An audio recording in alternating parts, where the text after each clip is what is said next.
Okay, we'll call the November 6th meeting to order of the Board of Adjustment.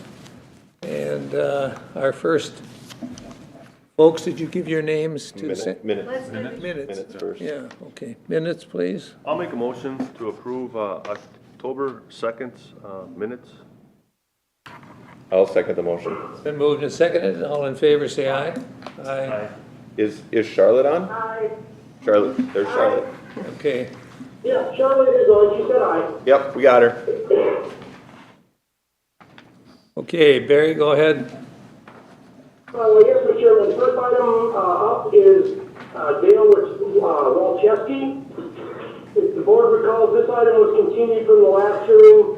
The original request had the pole structure closer to the river at 160 feet. The applicants have went back and kind of re-looked at it and revised their request some.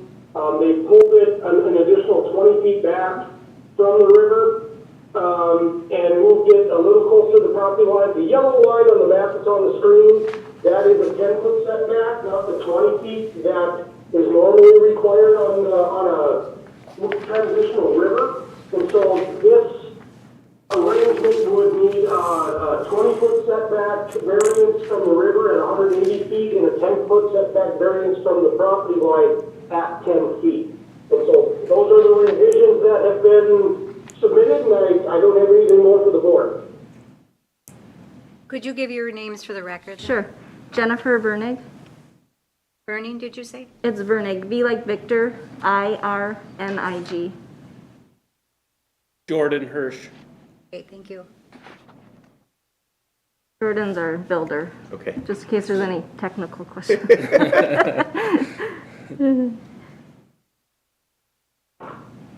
Okay. Dan, go ahead. Well, I've been trying to kind of basically remember where I was at on the last meeting on it, and I thought there was plenty of room for you to try to squeeze that out of the backside towards the river, and kind of just where you wouldn't even need a variance on that, but maybe a variance on the side lot. And then I look at it too, and you could turn it the other way and stay with just the variance on the side lot. So I didn't get why you still wanted to stay over that. It was like you have ample room to get in there if you just moved up that whole corner to hit the corner on the back side.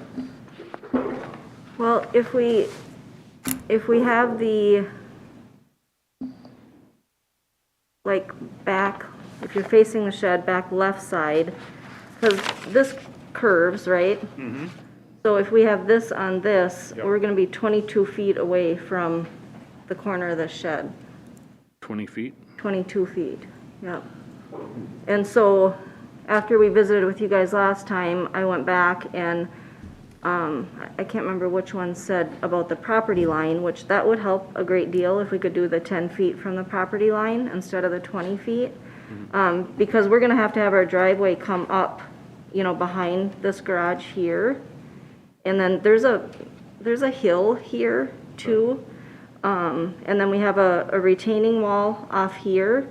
And so what I was, and I don't know what, but basically what I was saying, Barry told me when I called Barry back, he had given me the 135 feet, and I thought that was to this corner, but it's actually out to here.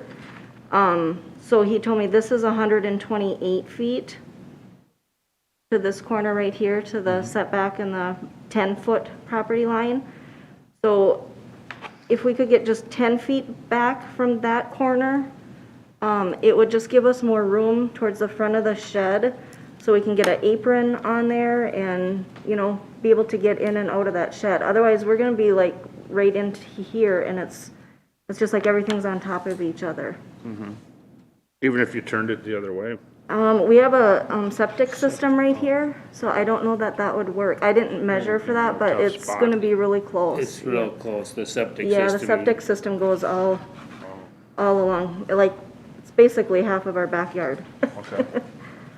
Well, those were a couple of questions I had. Okay, So you're really, instead of 200 required river setback, you're at 180 roughly now, right? Well, and see, I don't know how you guys judge that, because I would be probably at 180 on like this corner, but then this corner, I don't know what that would be at. It would be a little bit more, I'm guessing. Okay. So, Well, yeah, that was my okay, thank you. Okay, Paul? You know, I'm comfortable, you've, demonstrated, some of the restrictions that you're working with. Yeah. And 10 feet over the line, is reasonable to me, so Okay. I can go with it. Thank you. Charlotte? Me? You, yes. Yeah, I really don't see the hardship or practical difficulty aside from the applicant wanting a large structure, so I'd like to see it downsized or really relocated. To me, especially the river setback, I'm less concerned with the property line setback, but I would like it to meet the 200-foot river setback since it's a resource land. All right. And I guess I would agree with Paul. I mean, I appreciate you trying to come back. I mean, you're at 180 feet, so we're within 20 feet and 10 feet. I was the one that says, if you could at You least were, get it 10 okay. feet off the property line. Yeah, thank you. We've allowed certain things like that in the past, and if you've got the sewers there, that makes it difficult to put in a building. So, I guess the way it's been proposed, that basically, I don't know, maybe Barry would have to give us the exact foot setback, but if it's around 180 feet and 10 feet, I can go along with those numbers. Yeah, and I agree with Paul and Dan on this, that you did look hard and try to listen to what we had to say the last time, so I can go along with this particular thing also. Okay, thank you. Anybody from the public? Anybody from the public? No. Barry, is there anyone public? No.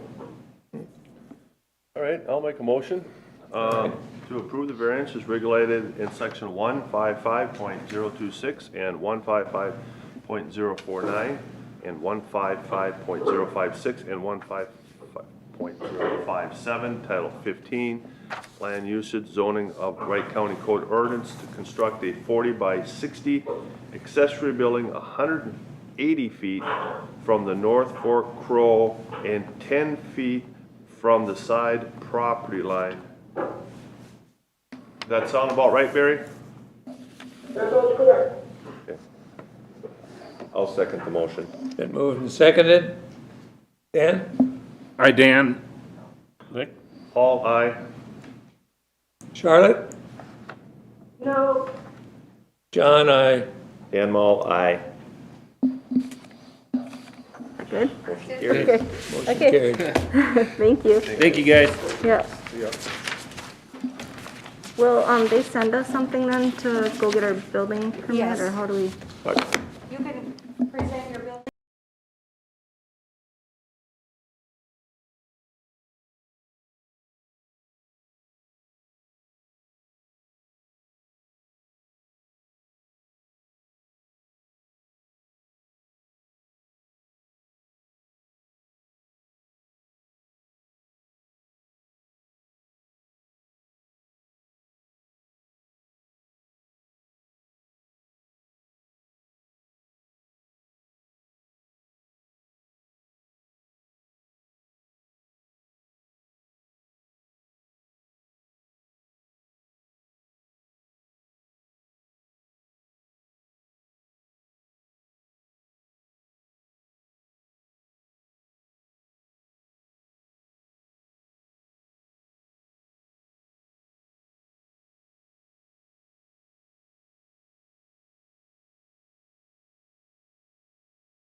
Give your names to Terry, please. Sandy Loger, and this is my friend Betty Frell. Hello.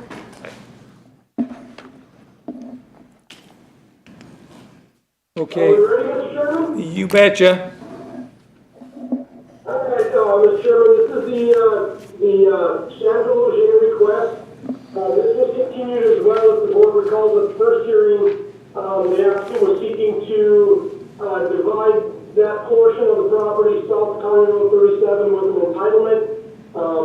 The board wasn't real fond of the amount of tillable, the impacts of the neighboring farmer, and continued it so the applicant can kind of relook at things. And so really, the revision here isn't much of a change. It's just simply making the 17.5 acres that's primarily tillable south of the road restricted and keeping the entitlement with the 25 acres north of the road.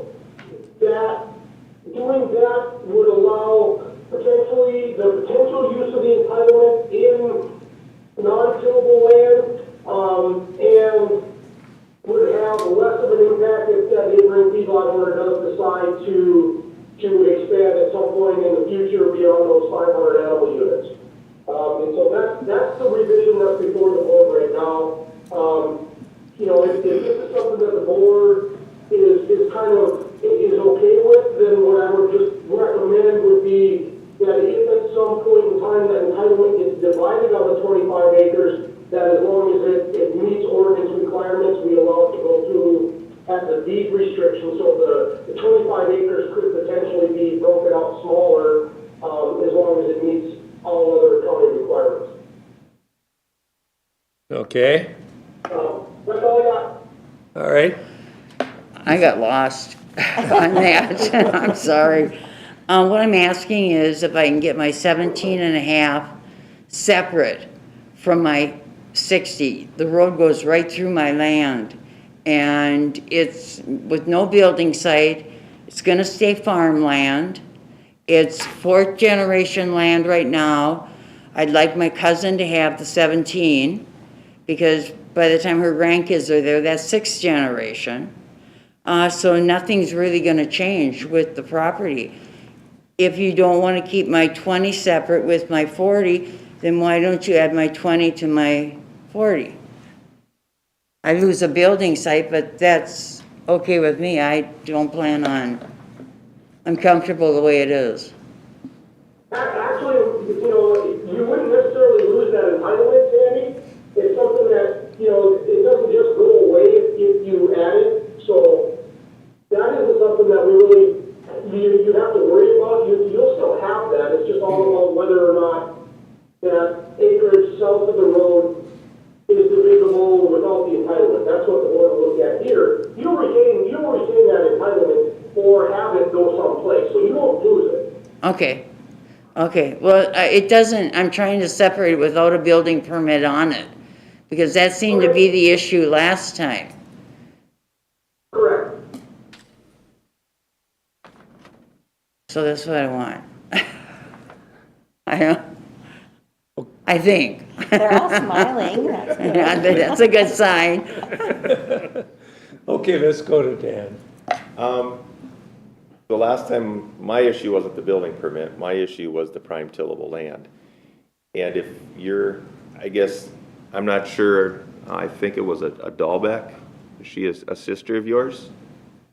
She's my cousin. Cousin, okay. Yeah. Maybe they're the ones She's a purchasing the Loger. land? She was a Loger, Okay. yeah. And we had a long conversation about it and about keeping things, in the family and all of those things and that.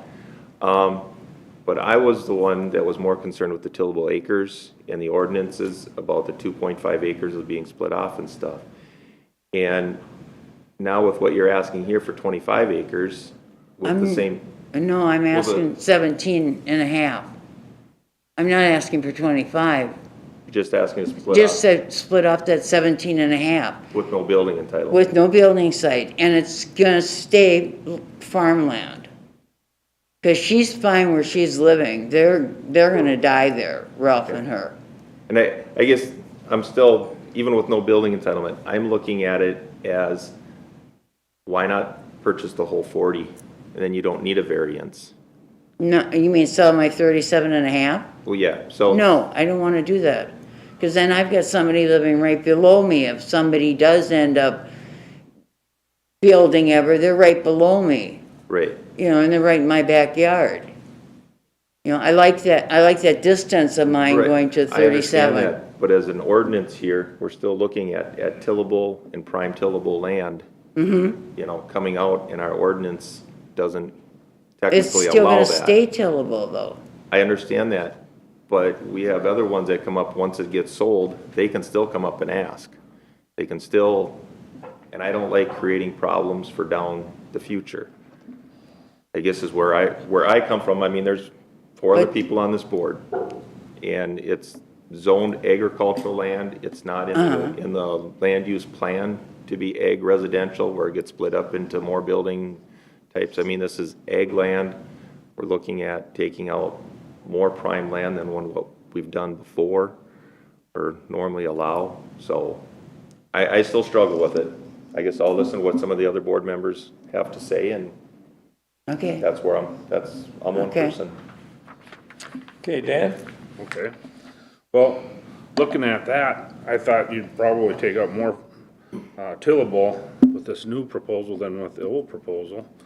I don't know what your what your plans are, but could you go to the south 17 and a half and just take out like 4 acres, 2.5 tillable, and way over here, it wouldn't cause any trouble, and then put that building permit there.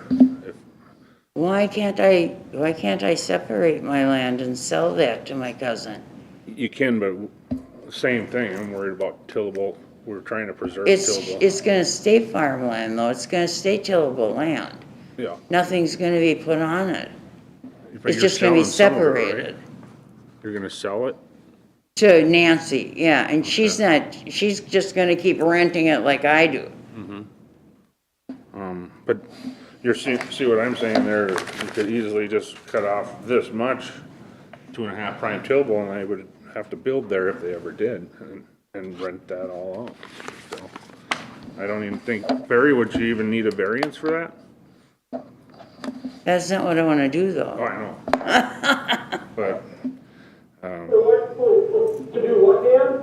you know, in that bottom corner, where I was trying to, propose that idea of splitting up, but right there, how much tillable is that? If you did a division right there? You ain't, South of the road, east or west? South and, that's north, west, yep. South and west, Well, since that is a lake, that building site there gets pretty small because you have a 200-foot setback from that water body to the south. oh, And so that area, it's with a 130-foot highway setback and a 200-foot lake setback, the only buildable area that can meet all the setbacks is right about where it says 17.5 acres restricted. That is the building site, based on, setbacks.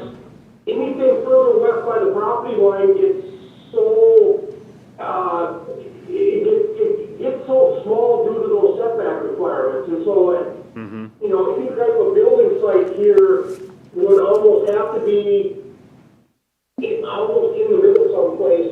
There might be a small area for a building site there, but it's fairly small, and if it's something that she doesn't want to do, then it's really a moot point there as well. I kind of did, right where you see the red, it says 201-000-16-2200. yep, I kind of, that area there, I kind of walked on the site there, and, and there's a lot of different areas and options that can still be done in a lot of different locations on the property without needing a variance. This is one of those that, the likely scenario, if the buyer of this then does decide to sell, it's likely gonna go to one of the 2 neighboring farmers, because it's basically contiguous and farmed by these farmers, or as Dan mentioned, this is not in our plan for rezoning, but it is on a lake, which there is provisions within the ordinance that allow rezoning of lake shore. And it depends upon the makeup of the planning commission whether something like that in this situation gets approved. So it's not necessarily out of the question that at some point this couldn't be or wouldn't be building sites, even if the current owner owns it or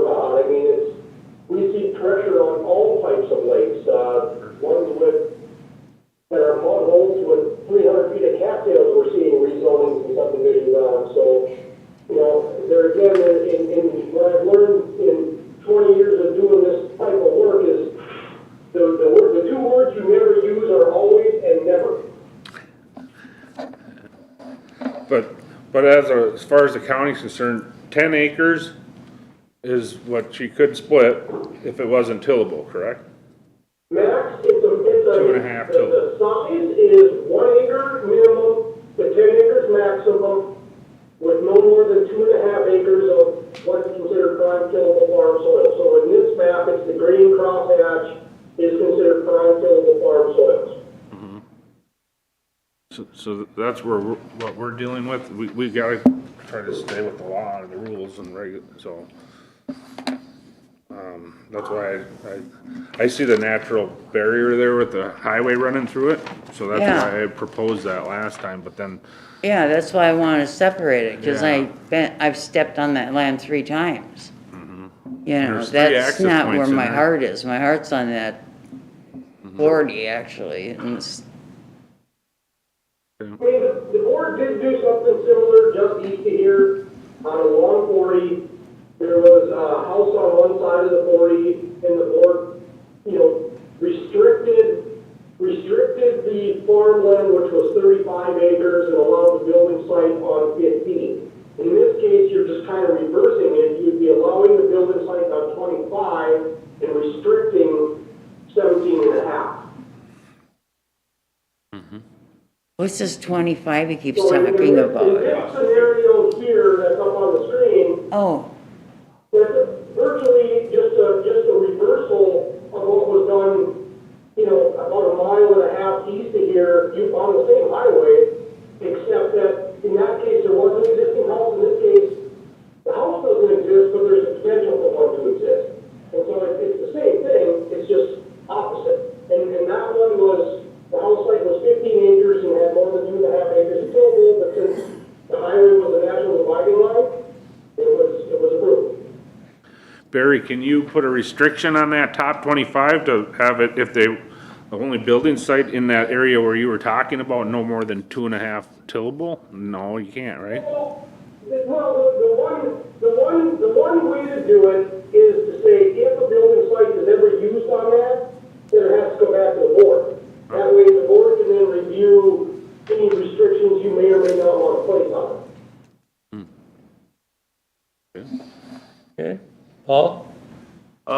Yeah, I kind of share some of the same concern. I'm trying to figure out, this is designated as ag land, and you do have 2 entitlements. So the question before me is, how can I figure out to use those 2 entitlements and have the least amount of impact on taking up and using tillable land? That's for me. And the second criteria that I'm thinking about is the farmer.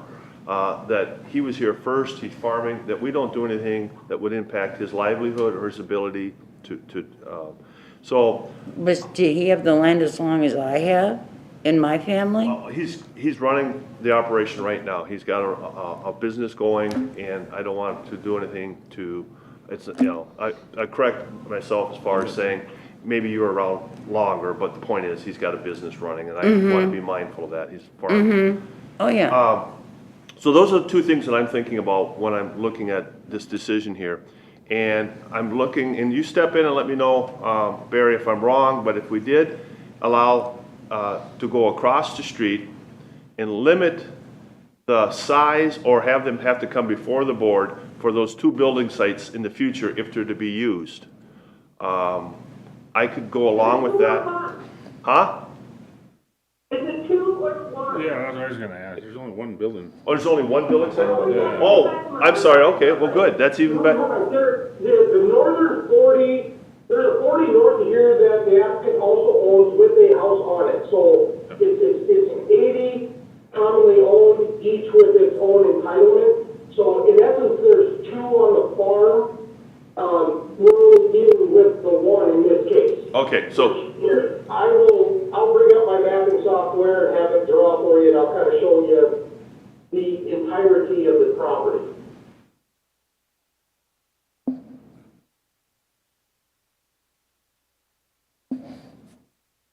So that's the entire 80 owned by the applicant. okay. And so there's already a house on the northern part of the northern 40. There are the two options. If the board is willing to do what she's asking now, which is restricted down south of the highway, you know, the one entitlement that's left, I mean, there is a possibility to put it up next to the other house too.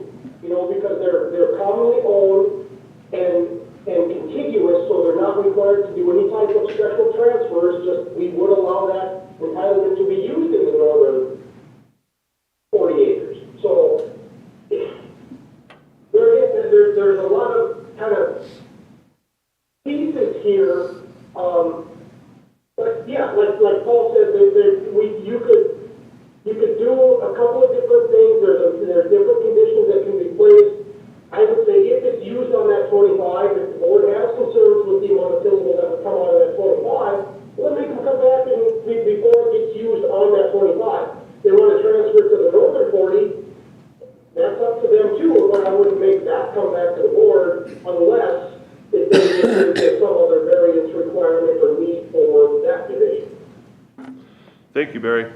Yeah, so I would be in favor of approving the division with the one entitlement, with the stipulation that if you were to use that entitlement, you'd have to come before the board, which would give us an opportunity to make sure that we are limiting it to 2.5 or the minimum amount of impact on that tillable land. What I wouldn't want to see is that entitlement be a full 10 acres, and that would really be going in the wrong direction of trying to preserve tillable land. Getting back to what I said, I really want to preserve this tillable land as much as possible. And so how do we do that, and how do we balance your right for that entitlement to build? And I think the common sense way is to be able to come back at a later date, and then we can discuss the size of that building site if you decide to use that entitlement. And that way we have an opportunity to make sure that we're preserving that much as that prime. So Paul, here, just to kind of get to what you're talking about. Yes. I mean, it would be possible to do something like this on 10 acres without impacting over 2.5 tillable. And that's great. I would be all for that, but at least I want to have the opportunity to see that. Now, he's on the wrong side of the road there, right? And that's what you want- you No, want- I want the 17 and a half. That's, But but that's not the- buildable. We're going there. You don't worry. Oh, okay. We're talking about Okay. the entitlement and. I just wanna it's keep part up. of a bigger picture. Yeah. We're there. okay, No, and I would be fine with that, but I just want to make sure we have an opportunity to keep it in check, that it doesn't go wild on us. They put the house in the middle of the field or something, you know, so, that's my 2 cents. Charlotte? Yeah, I agree with Paul. I think making the 17 acre south restricted, takes out all question about setbacks through the neighboring feedlots and having the potential for the entitlements on the 25 acres. But then coming back to us, should such entitlement actually be placed on that 25 acres would be good. Did I just lost you guys, or? Nope. We hear you. We hear you. We've got you, Charlotte. I thought maybe this was cut off. Anyhow, yeah, long story short, I agree with Paul. Okay, Dan? I started out. You started out, okay. Also, looking at that 25 acres, I kind of agree with the others that we have to kind of restrict where we put that and to bring that back if and when that entitlement is to go there, so we can make sure what we're looking at in the future.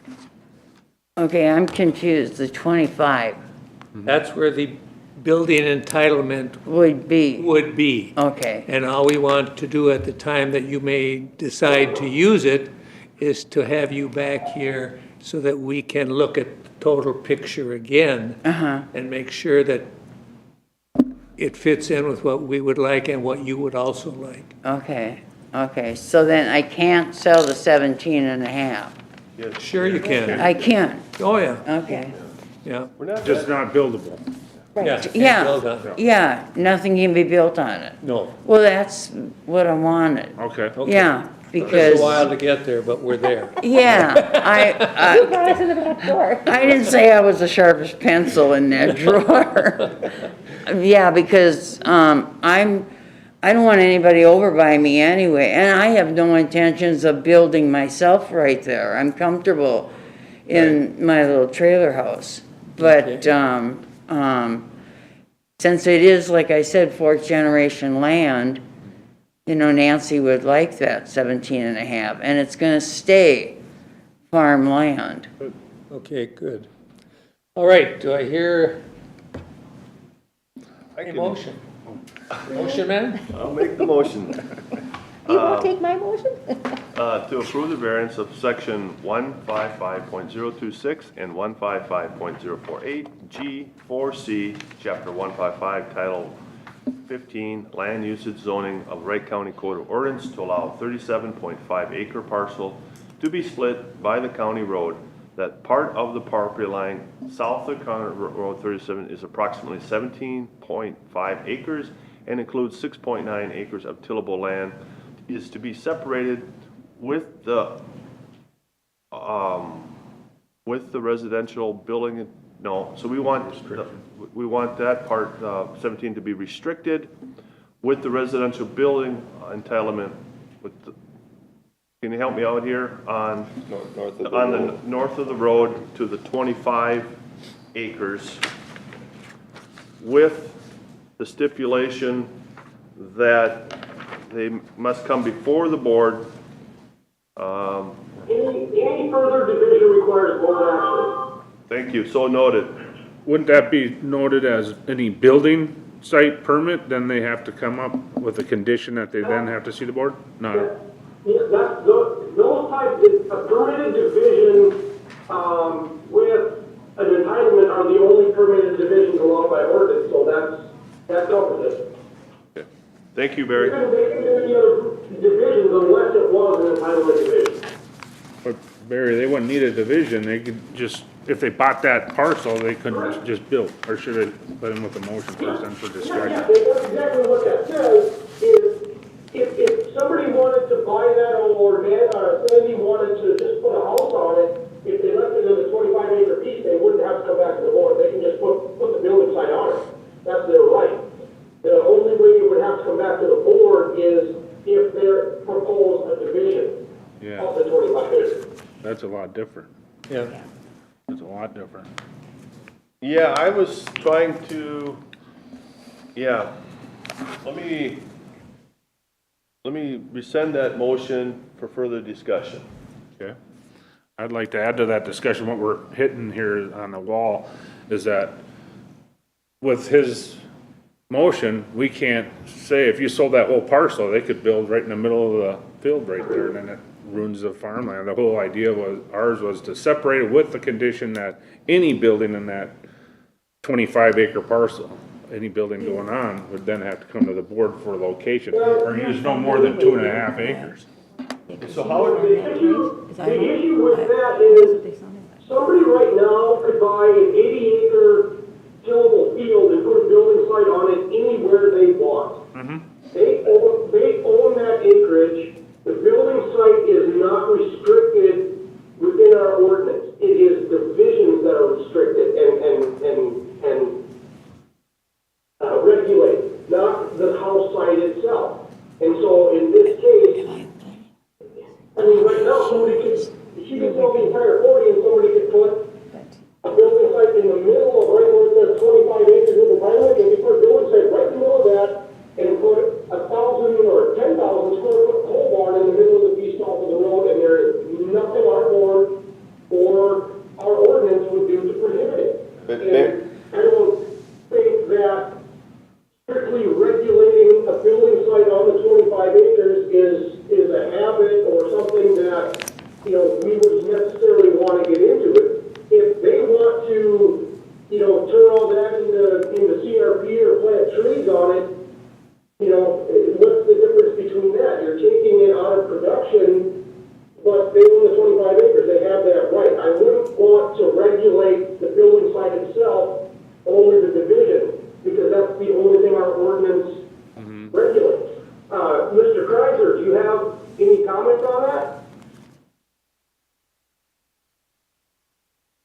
think he said it very well. Perfect, in fact. But yeah, I mean, yeah, they put a house in the middle, it could turn into CRP. You take it out of production and there's nothing we would do to solve it. Okay, I agree 100% with what you're saying, and I agree 100% with Greg. But the thing is, we are here for a variance of our ordinance to split this off. If she sells the whole 40 acres and somebody puts a big pole shed or does whatever, that's their right. That's within our ordinance. They are here today looking for a variance to go away from our ordinance and do what they're asking. I mean, I totally agree. They can put a house in the middle of the field if they've got the building entitlement and the 40. But we're here for a variance to go against that 40.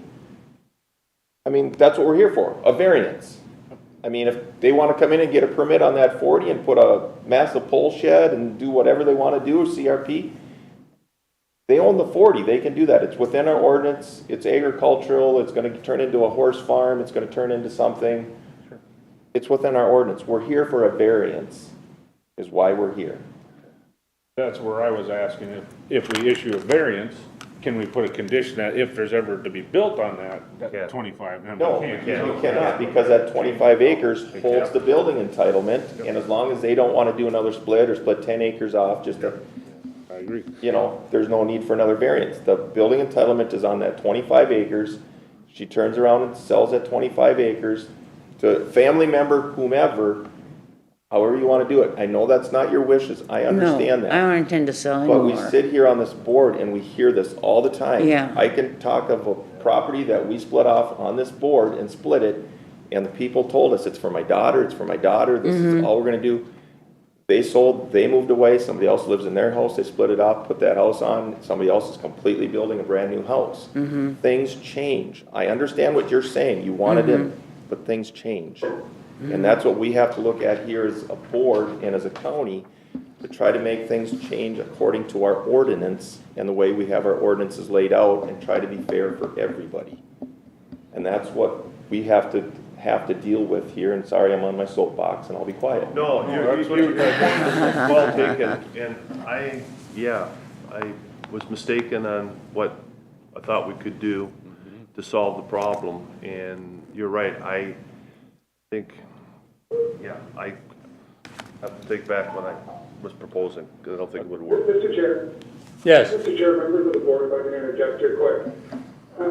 You know, I mean, from staff's perspective, what Barry articulated and what I previously articulated is correct. We don't regulate where houses are put in field. You know, because remember, the whole thing, you know, this is a variance. If you were to restrict that 25 acres and put a condition on it that says an entitlement can't be used on it without approval of this board, that under the law would be a reasonable condition attached to a variance. Now, does that normally match what we do with our zoning ordinance and how we do things? No, but that would be a condition that if the court were to review, it would be deemed reasonable. Yeah, so it can be done. Yeah. Yeah. okay, Paul, you want to, It's like a roller coaster. Sorry about that, Sandra. That's, All right, I'm gonna try again here, and, Sorry, board. no, thank you, Greg. There's a difference between how we do it, and difference than, you know, what ultimately if the court were to review it, that would do. So, I mean, for staff, it is a different change from our standard procedures. But it does what the board, does the three members of the board say, that we will follow it. Yeah, so I was gonna thank you, Greg, I was gonna say the same thing, and I just wanted the board aware of what we generally look at and do. It is the board's job to set these conditions, and as long as council says it's a defensible condition and something that, you know, follows with what case law and statutes allow for a condition, we will enforce it. But I just wanted to bring up that that is something we have not done to this point. okay.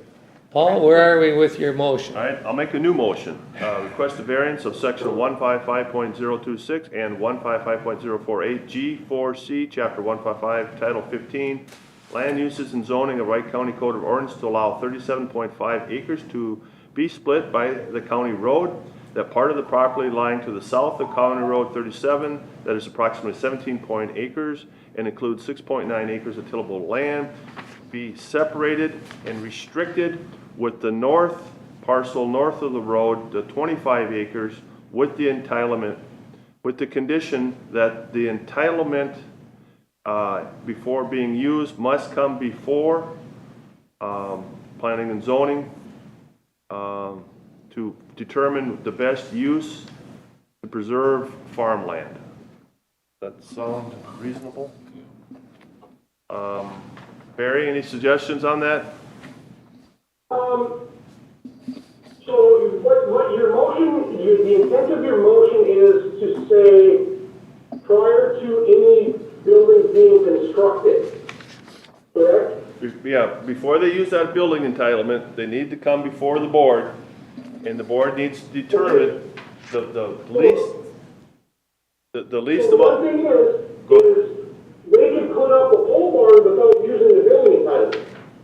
And so, do you want it before the house gets built, because that's where the entitlement lies, or before any structures are erected? Before any structures are erected. Perfect, Paul, I'm just gonna recommend you do that.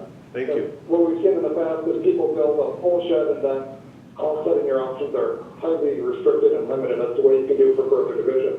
It's a little bit ticky-tacky, but I wanted to make sure we were extremely clear on what we're trying to regulate and condition. Thank you, council. Thank you, Barry. Okay, we have a motion. I have a little bit, one more question. Well, we need a Robert second. rules, am I supposed to second? Got a motion on the floor. You Yeah. gotta second it. Then you can talk.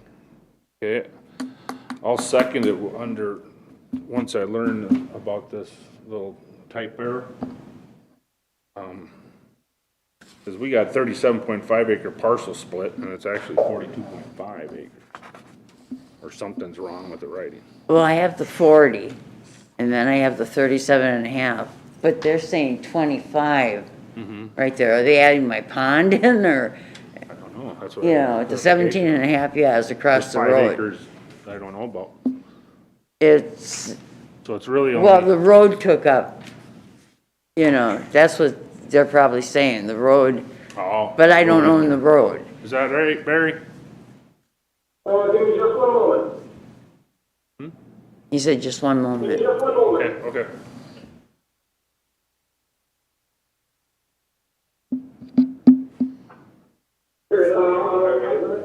It's a county highway, so it's not an actual dedicated right of way. Yeah, it's just easement. Give me just one moment. I got Okay. something goofy went on with my mapping, so let me pull up, let me see, let me get what our mapping software, and there again, these can all be approximates. What I get, by our mapping software is 39.65 acres. The deeded acres is 37.5, and so this parcel by the blue line that's on the screen is, that blue line is 39.65 acres. There's a deeded acres that's 37.5, and that's based on legal descriptions and very old mapping technology. And so, you know, it's a 40 with a lake, and so the missing acreage comes out of that little corner down by the lake. So, just as, it can be a roughly. Yeah, it's 5 acres and I just wanted to make sure the paperwork was right so we didn't have a flaw Hey, there. Paul, maybe we want something in there on the deed restriction, restricting the 17.5 from no building site before she sells, a deed restriction too. Okay, so if we could make note of that, a deed restriction, noting no building on the 17.5 acres added to that motion. So move me for the second? Second. Yep. All in favor? Dan Vick, aye. Paul, aye. Carolyn, aye. John, aye. Dan Mall, no.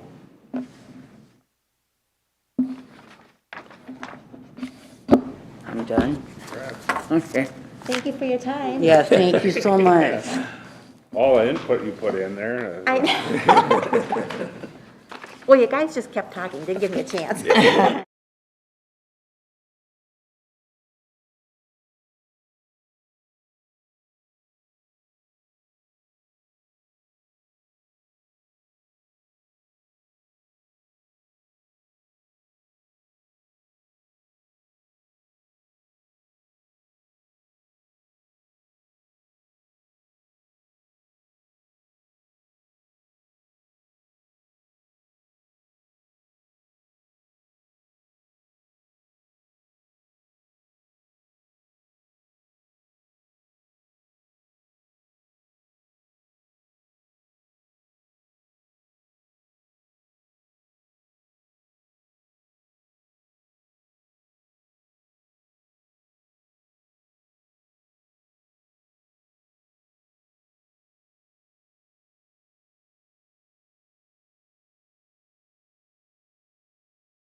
Bernie Miller, Miller Sewage. Jerry Larson, landowner.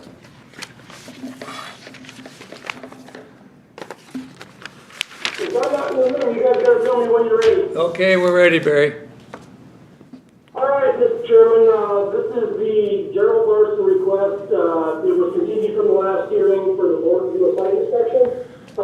Nothing has changed with the plan, so we're looking at it exactly as it was at the last meeting at this point. And so I'm just going to roll it over to the applicants and then to the board. Just as a note, at this point, we don't have anyone from the public on this request either. Okay, Yeah, well, I think, was everyone out there? Everyone, you guys are all out there. Yeah. All right, so site visit in the snow. Yeah, so nothing's, like I said, nothing's really changed. I think if you look out there. Sorry. Did you want them to announce who they were? they did. I did. Oh, they did. I did. We're I'll good. turn my hearing aids up there. I'm Jerry. Anyway, so I think as you've seen the whole, it's kind of a little bit deceiving with how you can see the bluff. The one side where the sewer is actually looks flatter than where the side they're actually building. Said again, we tried to design this house originally with the thought there was no bluff when we started in 2015. That's the impression we were under at the time, that it wouldn't be considered. And then now, as that's changed, and me and Barry worked a lot on trying to figure out and interpret things with the bluff. Had a conversation with the DNR about this too. The DNR hydrologist told me that they do not, if they're okay with the request, they do not comment on it. And I said, well, it would be really nice if you would, either way. And they said, well, sometimes we have too much to do and can't, get to everything. So they said, generally, if we don't have any comment, that means that they're okay with it. And, I said, like in this case, would you rather be down, lower? I mean, in this case, we get back further from the lake, and the DNR's main concern is hydraulic pressure in the soil from the water, sloughing off and going directly into the lake. So in a case where you're further back on a bluff, and if something happens, it's like in this case, there's a flat spot. This isn't just gonna fall right into the lake. You know what I mean? the base of this house is where, you know, it flattens out right where there's actually no bluff actually there, so I don't know, I think that, that's where we're at. Okay, back up here. Where are we at? Paul? Paul? You know, having the site made big help for me. I think it's great. I think we can leave the wall. I think it's great. The only thing that I have that was noticed was the 8-foot wall, 9-foot walls you have, and the overall height of the structure. It is one of the tallest ones there, and impact is kind of one. So if we could reduce those walls to 8 feet versus 9, that would, I think, lessen some of that impact of the height. You talking basement walls or main floor walls? I think they're all were, what walls you had, I think they're all were. Well, the basement walls, I kind of like to stick at 9 because that makes that elevation come out with All right. where that garage needs to All be. right, that seems, yeah. Okay. You know what I mean? I understand.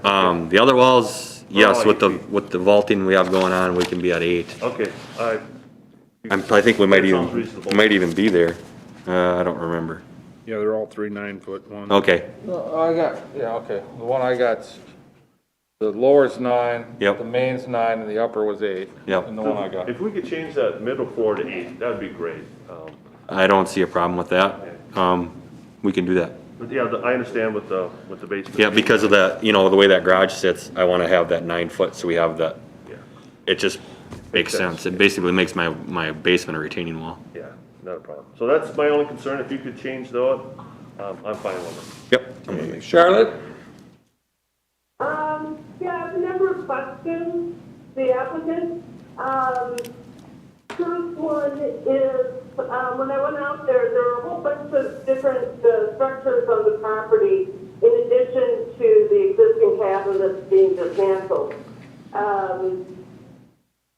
I assume all of them are going to be removed? Yes, everything will be Or removed. if not, which are going to stay? No, there will be nothing of what's there now. All the existing buildings will go except for the little plastic shed down by the lake, the water toy shed. So only one shed on the property? Yes. It's like an 8 by 10 little, Another question, when were all the various retaining walls put in? retaining walls were put in over the years. We've replaced the existing ones that were there when we bought the property. I'm concerned because some of them are taller than I am, and I was under the impression that retaining walls were not to exceed 4 feet unless there was a permit, and I don't know that there's a land alteration permit on anything, is there?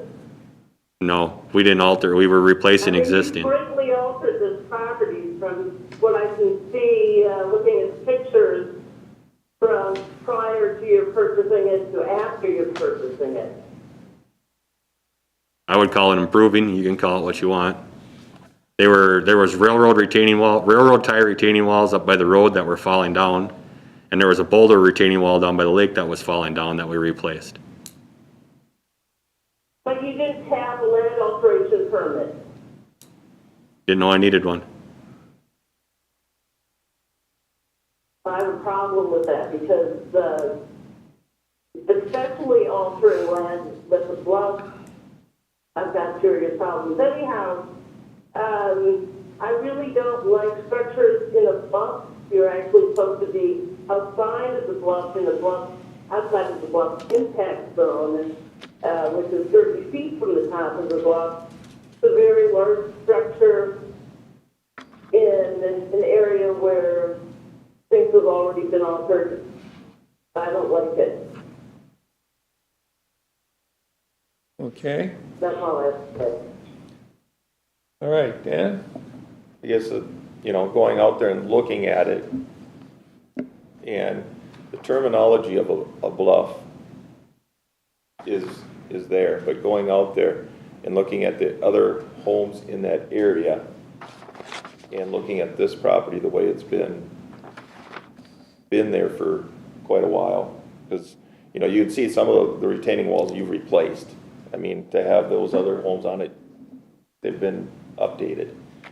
And the way the bluff or the lay of the land, technically it is a bluff, but it's hard for me to take that as a bluff, because it's not dropping off, or, I mean, it's sloping off. Technically, yes, it is a bluff, but looking at all the other homes in the area and where they're built and where they're at, and by removing all the other structures on the property, my concern would be to make sure we maintain the soils, you know, so we're not getting them into the lake or anything during, you know, demolition of those properties would be one of my concerns. But as far as placing the house on this property, I guess, you know, with that 8-foot reduction in the upper floor, that was one of my concerns too, as you get to the height and the vaulted and stuff, looking at your plans. I can go along with what you're proposing at this point, but, you know, maintaining any land alterations down by the lake or any other retaining walls, it's got to be done within, you know, permitting or anything like that, or put back to natural. So that's kind of where I'm coming from. Okay. Ben? I concur with everybody up here in Charlotte. However, I did like the lowering it down to 8 foot, but is there any way we can take the pitch too and go to 612? Because I know we hold that 612 on garages in the area by lake, and I just feel that 812 is just really sticking up there, you know. I just would, the 8 foot is great. Well, the 9 foot in the basement, you got a good reason for that. Yeah. But the pitch, I don't think it would adjust the looks that much if it went down to 6, but you'd knock off about 3 foot of height or 2 feet of height. I go to a 6 on the outside, puts me at a 4 on the inside. Because you should have a two difference from your out to your in. I'd have to visit with my architect on that, but I don't think that'd be too big of a problem. Because everything looks really nice, and until you look at that lake side with the walkout, Yep. and I think that'll really stick out there in the lake. Okay. I know that was a lot of concern here, Good point, Dan. Yeah. so So drop that down to a 6. 612 on that exterior. Okay. Then that was my only other concern. I think after going there and seeing it, that really helped us a lot, because well, it is steep, but less steep than the neighbors, and I think by adding, by pulling everything off the lake is a great benefit to the lake too. Can I get one bit of clarification on this, Dan? What was it? The main portion of the roof is 612. There are a couple of other pitches with, you know, dormers and some cut-ins that are larger than that. There's a 14.3112. There's another area of 1412. I guess my thought would be, as long as the main portion of the roof is 812, those could be adjusted to match the height of the main roof portion. So like the 1412 might not go down to 612, but it might be, you know, 1012 or 812, just as long as the main portion is lower to that 612. Yeah. The other portions that feed into it can be a little bit steeper, because it makes sense in those steeper areas. Here, I'll move the slide to what I'm talking about. And so, like in that top, Yes. the top picture, bottom graphic in that top slide, or the top drawing, that portion facing the lake above all the windows, that's 1412. And so the 612 is going to drop that pitch that runs, I'm going to say east and west, which is the main portion of the roof. Right. The other portion is going to reduce just because it's going to drop in height, but it might not be down to 612. Right. I just want to clarify, you're not talking about every bit of roof, just those main portions. Those mains. Correct, Barry. Yep. I just want to see that the overall height, that'll drop everything. I don't care if you got a Couple feet. 12 on one of the ones, as long as it Okay, drops. just that main Yeah. run, because we want to make all those peak I'll lengths. make it, bring it down. a Right. little bit Okay. to match the rest of it. It'll maintain the look. Right. It'll just drop it down, it'll be a little less steep. Yep, I got it. Well, I understand. That's a good point though, Barry, to point that out, that we can maintain those other roof lines. I appreciate that. Yep. Okay. To you, Paul, or are we done? I've always spoke my part. Okay, I'll make a motion to Yeah. approve it. okay, Dan, Back to that page. I'll make a motion to approve the request for a variance as regulated in section 155.003, 12-14, 155.026, 155.049, F2, 155.057, Chapter 155, Title 15, Land and Usage and Zoning of Wright County Court of Ordinance to replace the existing cabinets with a new dwelling within the bluff. Proposed dwelling includes a 1,330 square foot of living space, 171 square foot of covered porch, 592 square feet of attached garage on the main level, over a 1,330 square foot walkable basement. 1,655 square foot of living space, upper level.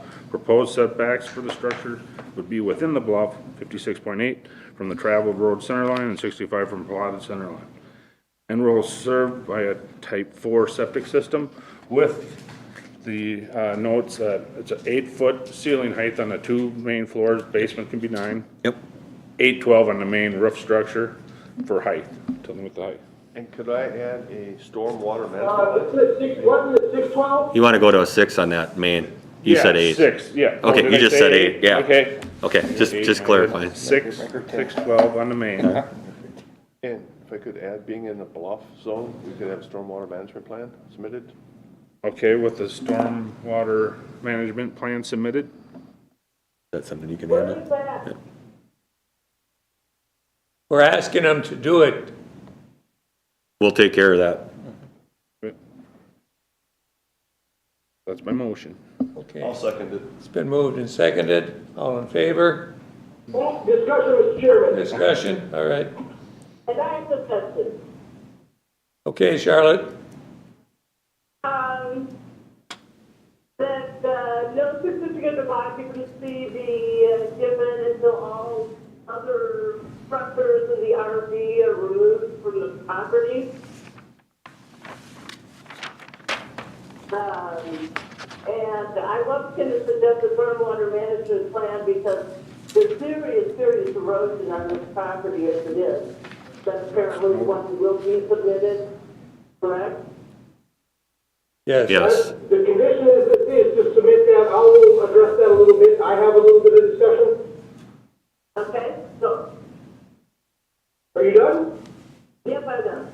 Okay, and so I would like to add that this is, as per building plan submitted, marked Exhibit A with the noted condition on the ceiling height and the roof pitch, and Exhibit B, the septic site plan, and then the stormwater management plan be submitted at the time of permit application. And the main floor at 8 feet. Yep. That condition's already in there, Dan. Okay, Yep. okay. I was just adding a little bit. Yep. With Charlotte's comment on living on the site, I believe they are during constructions living there. I don't think, might create a hardship for them. It's part of their plan is to live there and build it at the same time. So I understand what you're saying. Go ahead, Charlotte.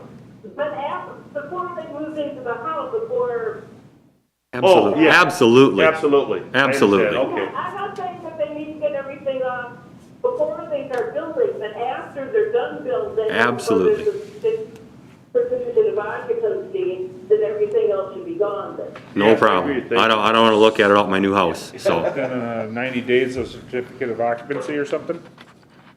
No, That's fine. absolutely. And his wife wouldn't approve, so.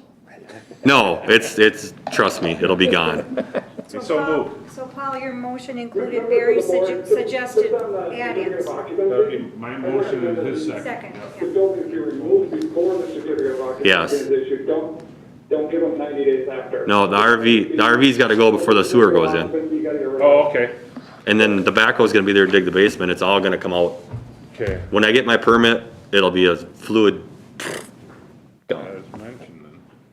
Have to be a sloppy motion. Okay. Thank you for your help, everyone. Okay. Do we hear a We motion? need to call the vote. Okay, I, Dan Vick. Aye, Paul? Charlotte? No? Dan, Aye, John? Dan Mall, aye. Motion carries. Motion carries. Thank you. Thank you, gentlemen. Appreciate it. Have a good.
Okay, can you give your name for the record? Hi, my name is Steve Heedy, last name Hidy. Bernie Miller. Okay, Barry? Just one moment, Mr. Chairman.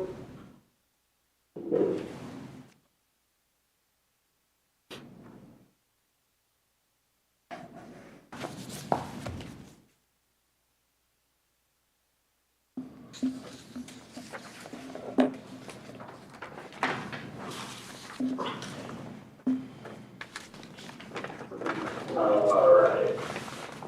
I have to get a couple of things up here. I got a lot of screens open and it's getting to everything. Okay, so now we're kind of ready to go. The property is a 17,954 square foot lot on Lake Mary in Maple Lake Township. The request is to replace the existing 830 square foot, story and a half cabin and 384 square foot detached garage that are 143 feet from the OHW at the closest point. 10.8 feet from the property line and 50 feet from the travel road center line at the closest point. With a new 2,504 square foot, story and a half dwelling, the attached garage, that will be 108 feet from the OHW, 10 feet from this one side property line, 15 feet from the other property line, and 65 feet from the travel center line of the road. I do have the slides to run through with the property, existing conditions, survey of where the existing structures are, and the site plan of what the proposal is, which I will come back to and leave it there during the discussion unless we have questions, and then also the proposed post plan. So this is the proposed structure that would be on the site. The detached garage would be added onto the structure, so it would now be an attached garage. It would be a story and a half structure with increased footprint. We're looking at roughly double the overall footprint. If you were to take the structure and the cabin and the garage, add them together, this would be about double the square footage. Still within the allowable limits for the property for the 15 and the 25%. And then I also have pictures of what the existing cabin is. So this is kind of a modified story and a half, if you will. It's pretty short up on top, but it is listed as a half story according to the assessor records. So that is what I have for the plans. We did receive, approval from the township, and the neighbor Ronald Larson, they're happy. They indicate they approve of the request, but do have some concerns about drainage. They bought the property to the south. And with that 10-foot setback, they do have just some concerns about the drainage between the properties, and that they hope that the board puts a priority on making sure that this does not create any issues. So that is what I have, Mr. Chairman. Okay, thank you. Charlotte, I believe we'll start with you.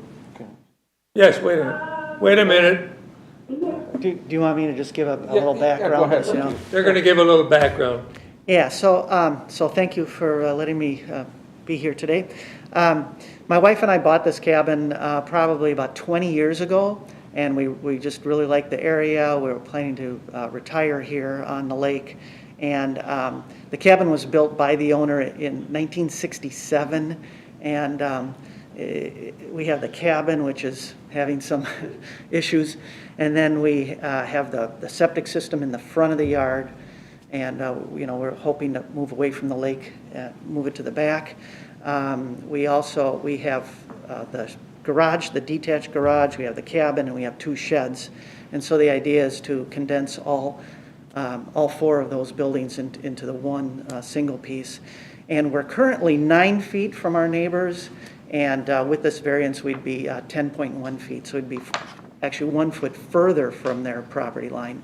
And on the other side, we're 10 feet, and we'd be going to 15. So we're actually going in on both sides of the property. So that's, just wanted to give some of that background. And I don't know if you had anything else, Bernie? Yeah, I'll share a little bit. I mean, all these properties are fairly unique with the steep slope right off the road and then flattens way out to the lake. So luckily they made these lots deep enough where you can get back and from the lake setback. So what they've designed, 108 feet from the lake, improving on the side yard setbacks. The big challenge, which I give credit to I think, and the house designer, to be able to figure out a way to still have a garage. And because we can't, some of the idea and some of the maybe other people's thoughts were to have a 2-story garage right up by the road where you drive off the upper level right into the garage and you drive into the lower level down below. But in this particular case, with the tuck under garage, there would be no way to get a sewer. This is Maple Lake's finest clay, and you need to spread that out as a sewer out as long as you can. Multiple shared driveways along this whole section and with their neighbors. So stormwater, currently there's quite a swale, I can point it out, that runs between theirs and the neighbors. And the neighbors actually have gutters and a tile that goes out towards the lake that takes their water away. And Steve's plan is, to do the similar thing that, because this is a wet area, it's low and flat, the water doesn't like to move very much. So to be able to have a nice yard and all that, I think the idea would be to take that water, same thing, and get it away a little further from the house. So, I mean, that is what the plan is for this to accommodate some of that runoff, because 10 feet, there is, a swale right along the property line there, but still, it would be nice if that wasn't totally relied on for all the water, since the structure size is increasing, there'll be more water, but I would say that even though this is clay and flat, it's almost in a lot of cases, it's not going to absorb a lot anyways. You know what I mean? It's as close as you can get to an impervious situation. So I think it'll make the situation much better as far as. And today we don't have gutters or drainage. It's just runs right off there. So by putting the gutters on and by having the drain tile, I think we'll be able to improve the drainage situation also. Okay, Charlotte. Yes, my hat is off to the folks who designed this. Understand the various limitations and it took me a while to understand where the garage was, and once I did, I went, oh, that's interesting. Anyhow, a couple of thoughts. I was wondering whether the septic is time to accommodate a 4-bedroom household. So it is a 3-bedroom, and Yeah, so we did, in a situation like this, we want to make the sewer as big as we can. So we could have actually cut the size back of this. We could have made the drain field a little bit smaller, but it doesn't do anything to change our design for the house. I mean, it's like. Yeah, I was only asking because there is a large bonus room, and I just want to ensure that we have a condition saying the bonus room can't be used as a bedroom if the septic can't accommodate 4 bedrooms at one point. So that's the only reason I was asking that. Yeah, the drain field is sized. I did want to point out is that the building coverage is maxed out. It's almost maxed out at 13.94%. there's only 189 square feet remaining for a potential shed. Right now, there is no shed on the property. So I'd like to see a condition that states that for any additional building, the applicant come to the county to verify that no variance is needed for building coverage. Because usually you can build a 200 square foot shed without a building permit, but in this case, if you build a 200 square foot shed, you'd be over the building coverage limit. Yeah. And Other than that, I'm fine with the proposal as submitted. Okay. All right, thanks, Charlotte. Dan?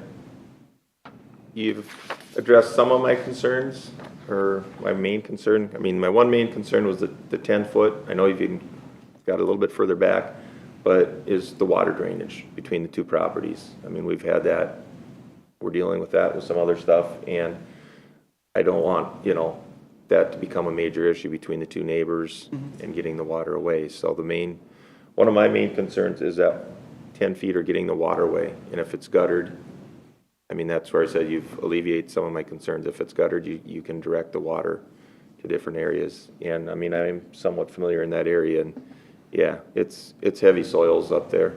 I mean, it's not impervious, but it's heavy soils. And so by placing it in what you've done and moving the other side off and getting to the 15 feet back, and, with the sewer size, I noticed that too, the sewer is large with that bonus room, but being it's where it's at, I think I'm okay with it. My only concern is the water in that 10 feet with the neighbor.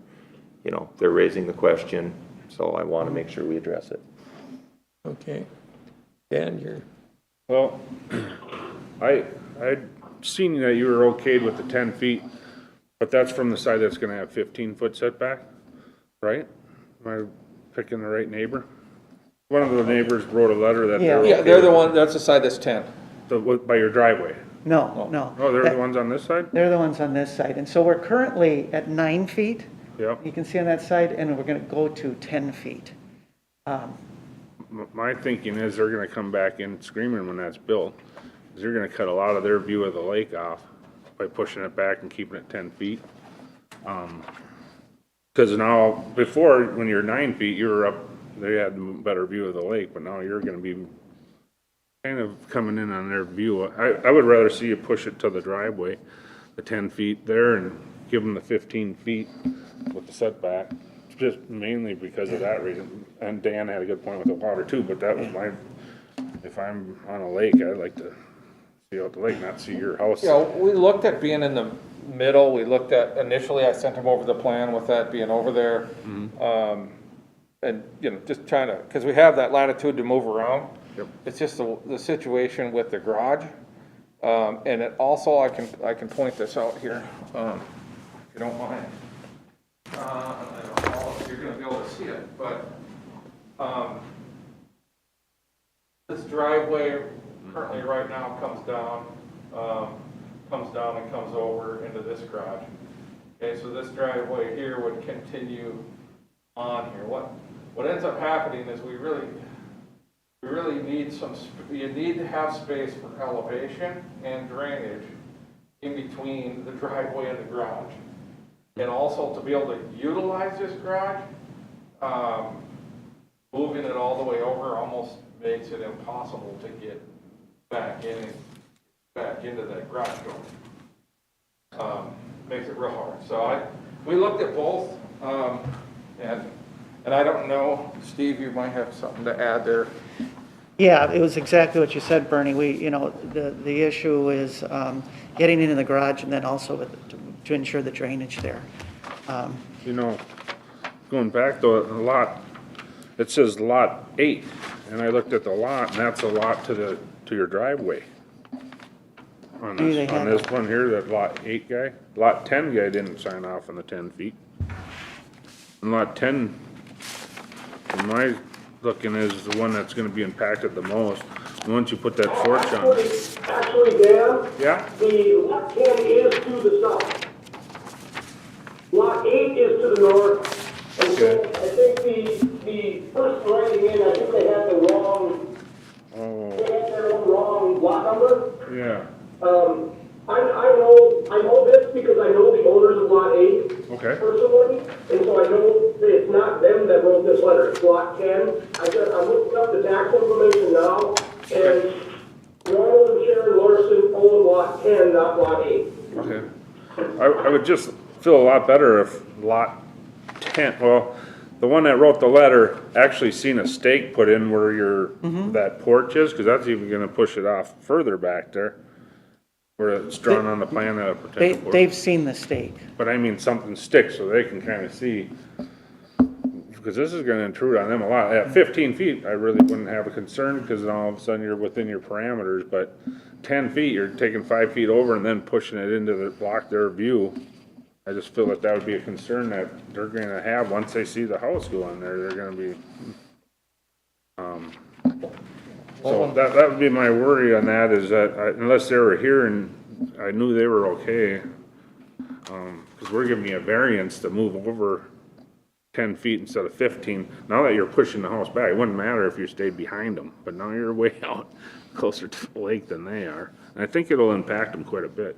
So I'd like to, it'd make me feel better before I make a decision to hear them or have a letter that, and I've seen that that stick was there and this is where our house is proposed. Yeah. All I can, all I know is in talking to them, they were excited for us. Yeah. They, wanted to make sure that the drainage, that was the concern. Did they see with the 10 feet. drawing of the They house? saw, I don't believe they've seen the drawing. But you showed them where it would be, The- that's more or less staked out there? Mm-hmm.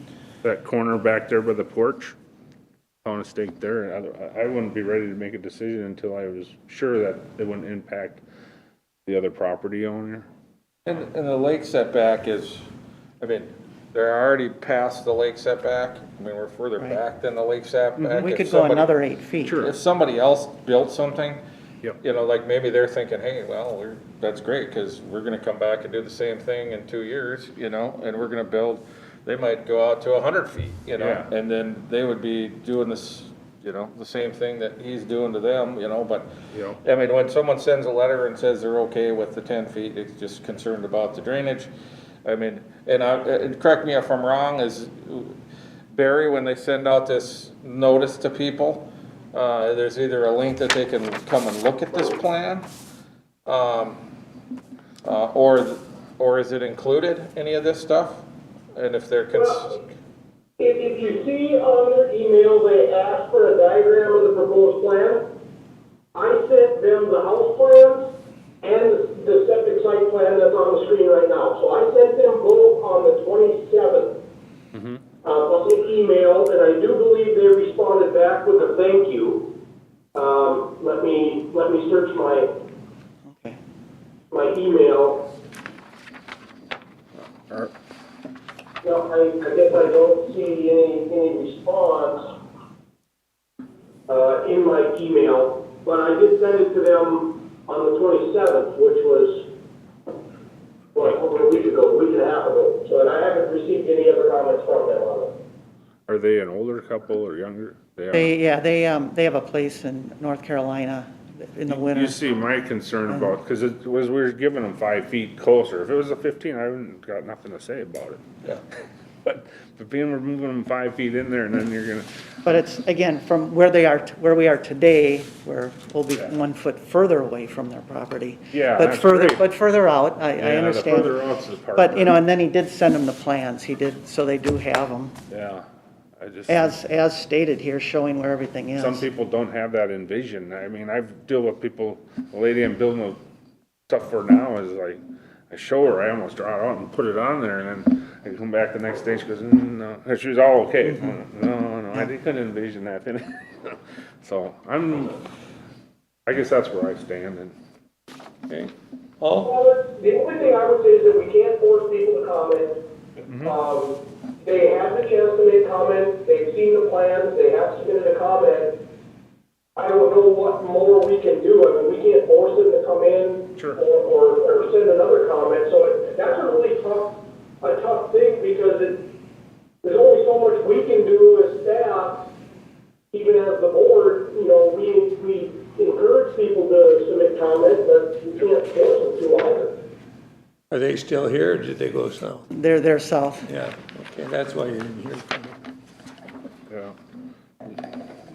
Okay, Paul? Yeah, I'm fine with it, you know, you're moving the septic system back, that's an improvement, we're, removing the miscellaneous sheds, we're cleaning it up, improving the look, and, you know, like you said, we are improving the side specs, even though we are a variance, but I think that's a plus. And I like the fact that you guys are right on top of, the whole drainage issue, you acknowledge that, you're on board with that. The only thing I think would add is with Charlotte's comment about, you know, putting a stipulation or condition on any additions of sheds, really need to come before the board to make sure that, we're not going over that, impervious coverage, but, I'm fine. Not to the board, but to the county. To the county? Just to check on. Okay, stand corrected then. That would be the only thing that I would want to add, so. Okay, you're done. Okay, do I hear a motion? Could I ask, could we consider a site visit on that one too? Just to kind of get a feel of it for ourselves? Because the way it stands now, I can't do it. Well, I guess it would be up to the board to make a motion, and if four of the members are fine with it the way it is, without that site inspection, Yep. then, you know, then you just have to make a decision based on what the motion is. Sure, that's fine. But you could simply poll the board and see if that's desirable before a decision is made.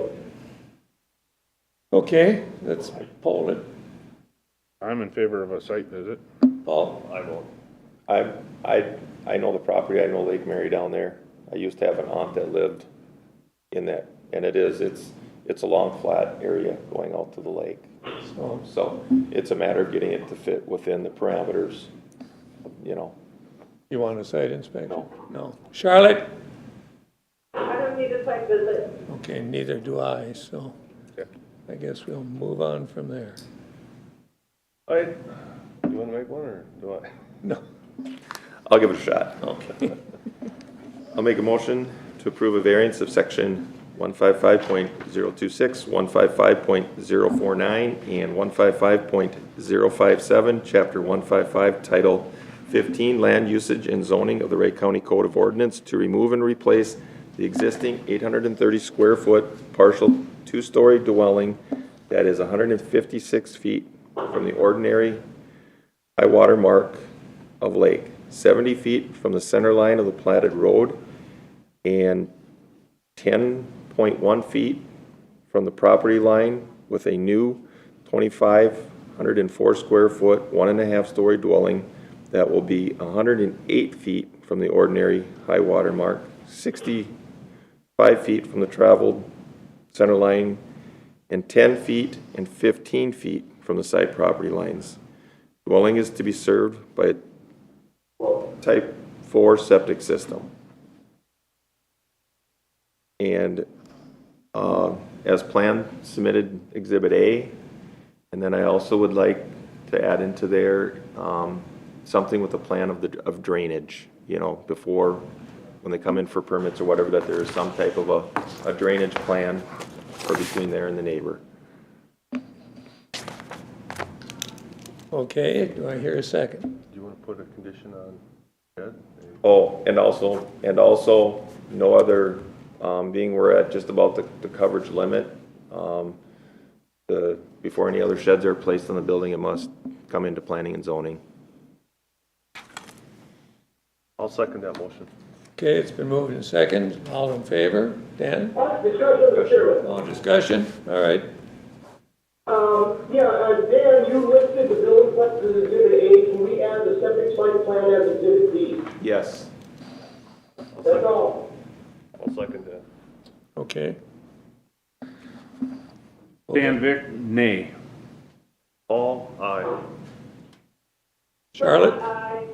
John, aye. And Mal, aye. You got it. Thank you. Thank you very much. Yep. Thank you. We're beating up on these. I know, I just want to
Do you folks give your names to Terry, please? Steve and Jamie Pribble. Okay, Barry? Yes, Mr. Chairman. This request involves 3 properties totaling 58 acres. It was recently before the planning commission to transfer an entitlement to the property. And so there are 2 entitlements, the existing house and an additional entitlement that was recently transferred by the planning commission. This request is to divide the existing house up on approximately 30 acres with the farmstead, leaving the remaining 27 acres with the transferred entitlement. The soils for this particular property are nearly all tillable, and so both portions with entitlements will exceed the 2.5 acres of prime tillable farmland. And so that is the variance requests are both in size with the 28 acres and 30 acres and amount of tillable on both parcels. We did receive approval from the township, and I don't have anything else, so I roll it over to the applicants. Okay. Does anything to add? We don't, no. Okay. Dan? Hi, guys. Which one, me or, oh, that Dan, okay. Good. I've got some real challenges with this one. I sit on the planning and zoning, and if I don't know if all the board was able to read the minutes or from that meeting. The planning and zoning did approve, the 58 acres and to roll that second building entitlement over onto the property. If you read into the minutes or into the motion, that we placed a condition on it, just like we just placed another condition on one earlier. And the condition was, if a division is proposed using the transferred entitlement, it will be limited to 2.5 acres and need proper road frontage and approved access. And that was a condition put on it, and with the one that we've just dealt with was discussed about being able to, they don't need us or a variance or anything if they split off 2.5 acres. So here again, we're looking at 28 acres of prime tillable land and putting a building entitlement, allowing this where planning and zoning intended it on a 2.5 acre split. So that's where I'm at. And this was just done on September 17th of 2020. And we put the stipulation on as a planning and zoning board to do that. So if they were to split it off, they can use that building entitlement. It was intended they use it on 2.5 acres, not 28. So that's where I'm at. Folks have a comment on it? Was that told you in the entitlement? Yeah, but they also said that we could, apply for a variance. Apply for a variance. Yeah, you can. Right. But Yep. you definitely can. I'm not taking that right away from you or saying anything there. Right. But where I'm coming at is the planning and zoning put a requirement on it to allow you to have that entitlement. The commission put a stipulation on it of 2.5 acres. Okay. And you have the right to come in here and ask for a variance. And that's my opinion. There are 4 other people, one on speakerphone, so. Sure. That's where I'm sitting, so. Okay. Dan? I did read the minutes, and I agree totally with Dan on that, there was the county's trying to preserve tillable acreage, and by just throwing it out there, they can put a house right in the middle of that and ruin all 28 acres of that for tillable. So I agree with Dan, and, so I'm not in favor of the 28 acres. Okay.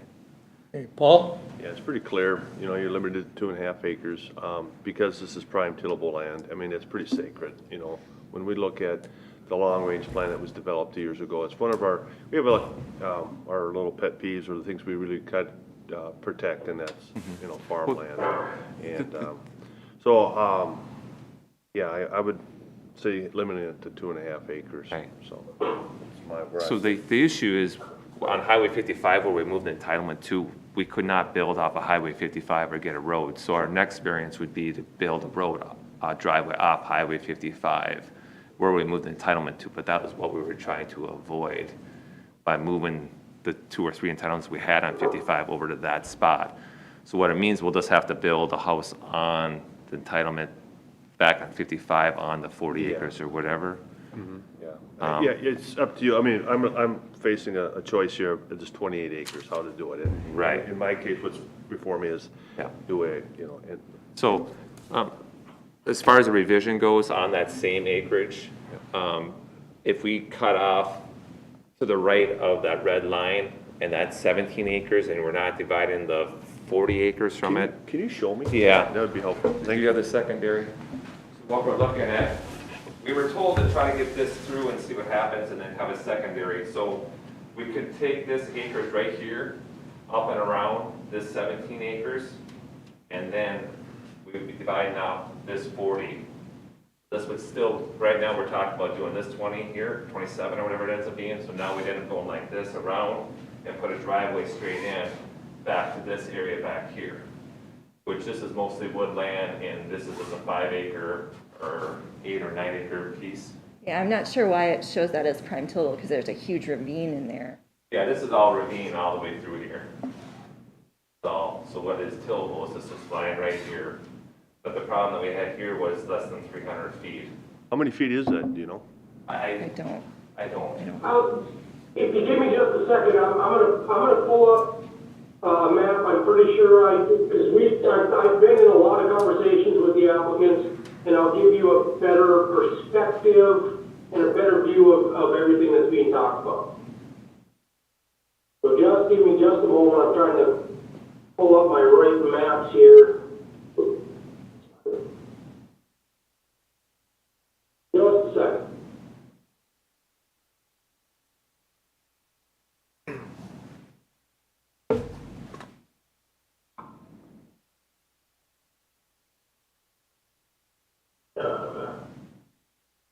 So this is the parcel on 55 that was discussed.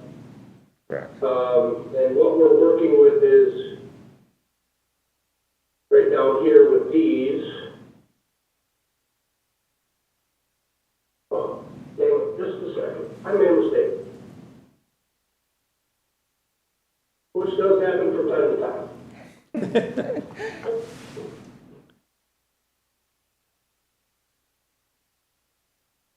There.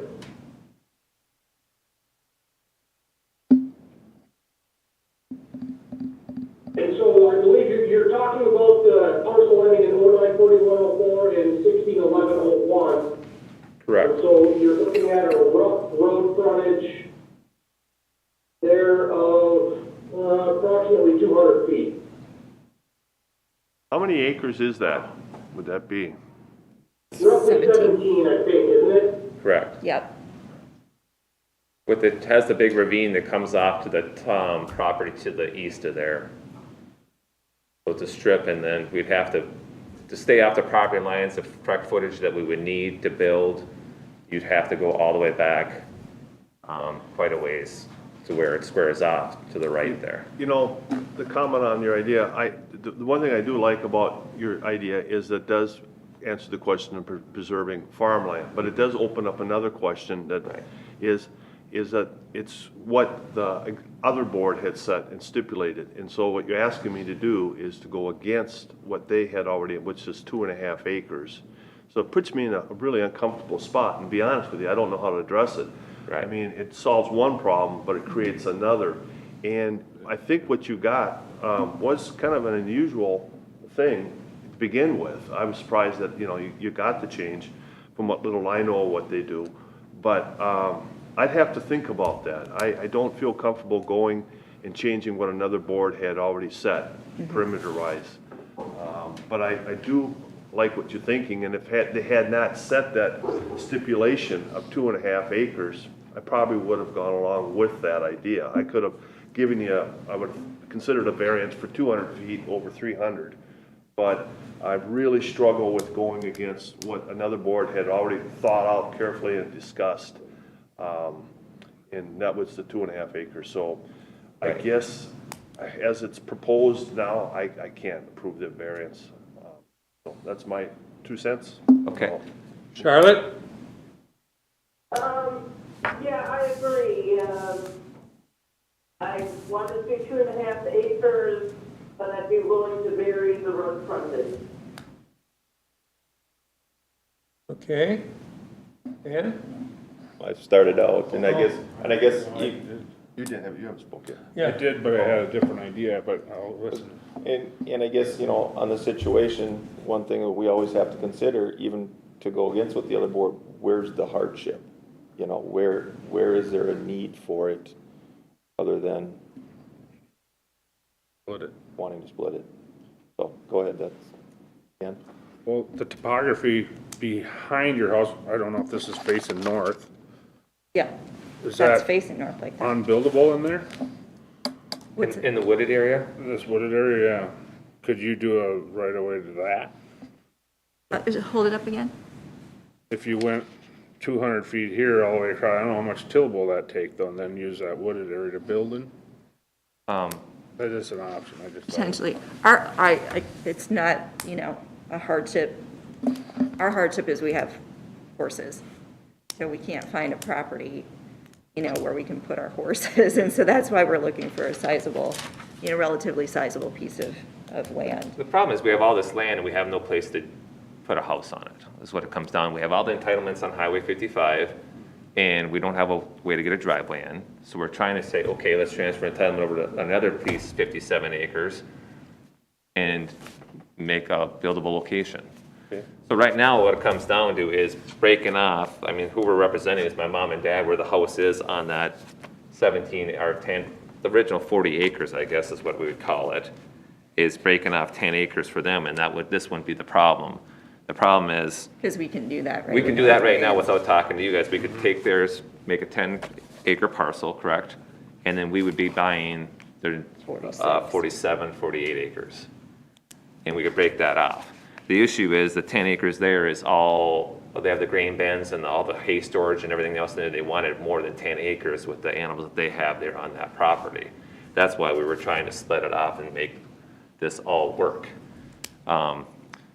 But then on our end, we really didn't want to buy 47 acres at $6,000 or $7,000 an acre plus a $50,000 entitlement is what it comes down to. On our end, we were hoping somewhere around 15 to 20 acres and not have, but all going to come back to us anyway someday, which is the problem. We don't want our parents to die. Hopefully they'll live another 20 years, but at the same time, now, is that an option, like you say, straight back off their property where their house is now? Can we say, okay, if we said we can build a house back there in that wooded area, is that our next chance of maybe possibly doing that? I guess what is Barry's drawing maps? How are you doing, Barry? Okay, so that parcel as a whole, let me change the color a little bit so it sticks out a little better.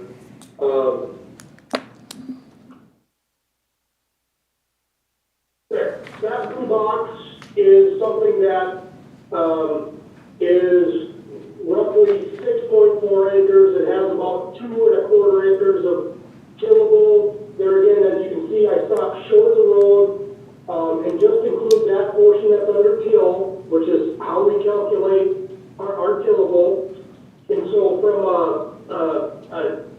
a division standpoint, that is doable without impacting or exceeding that 2.5 acre tillable. You only got about another 1/4 acre tillable, so you could potentially move that line a little bit to the west or south, but there are some limitations to it as well, because like I said, we're only looking at about 1/4 acre. To get to 10 acres, because knowing there's horses, it might take a little bit of finagling to try to get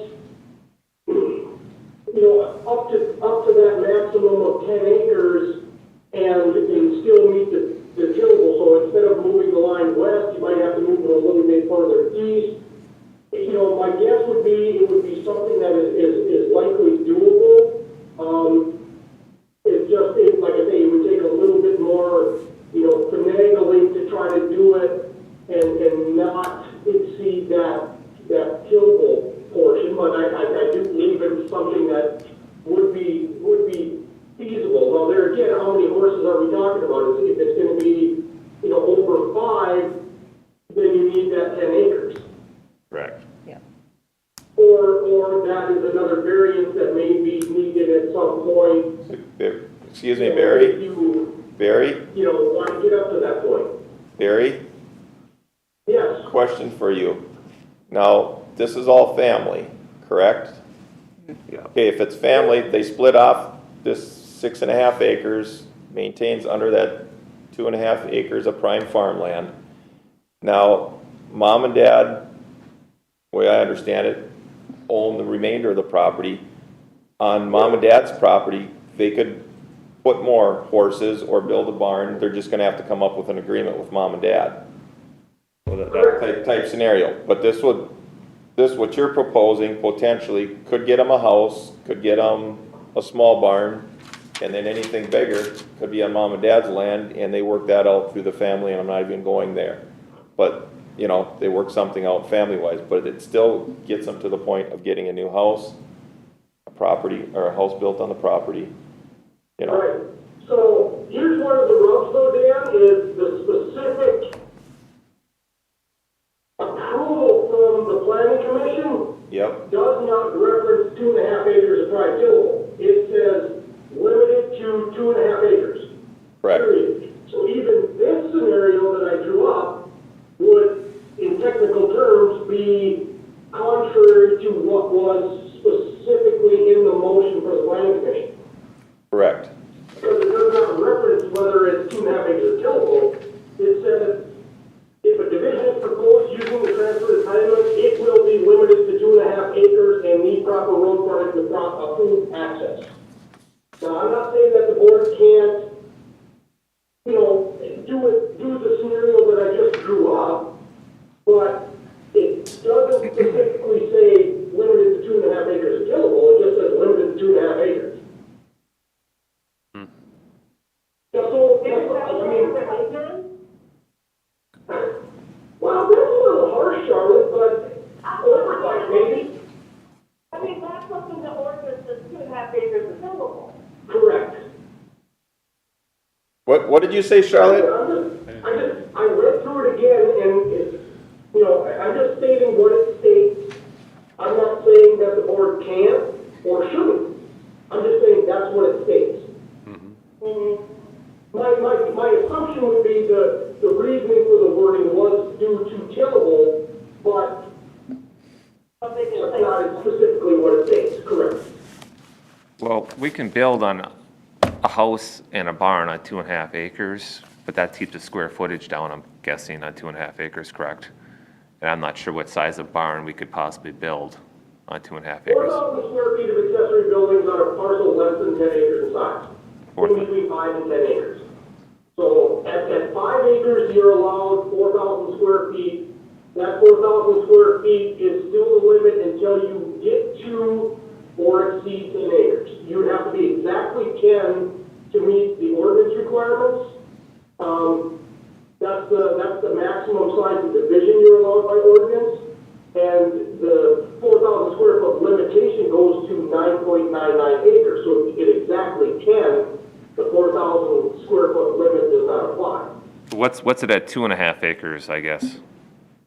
The 2.5 acre limitation is on prime tillable farm soils that are currently under till. What's the building size? I mean, the wood is green compact, which means by the soils definition, the soil in the books are prime soils, but since it's not under till, we don't include that in our 2.5 acre calculation. Well, I'm just going off what they just told me earlier, saying that we could build 2.5 acres and lease as many acres as we want from my mom and dad.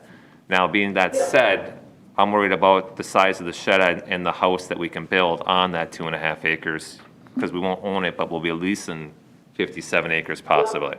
The house would be limited to 25% of 2.5 acres. The roof structures on 2.5 acres, that's the limitation. There's not necessarily, well, the house can't exceed, other than you're only allowed so much roof surface.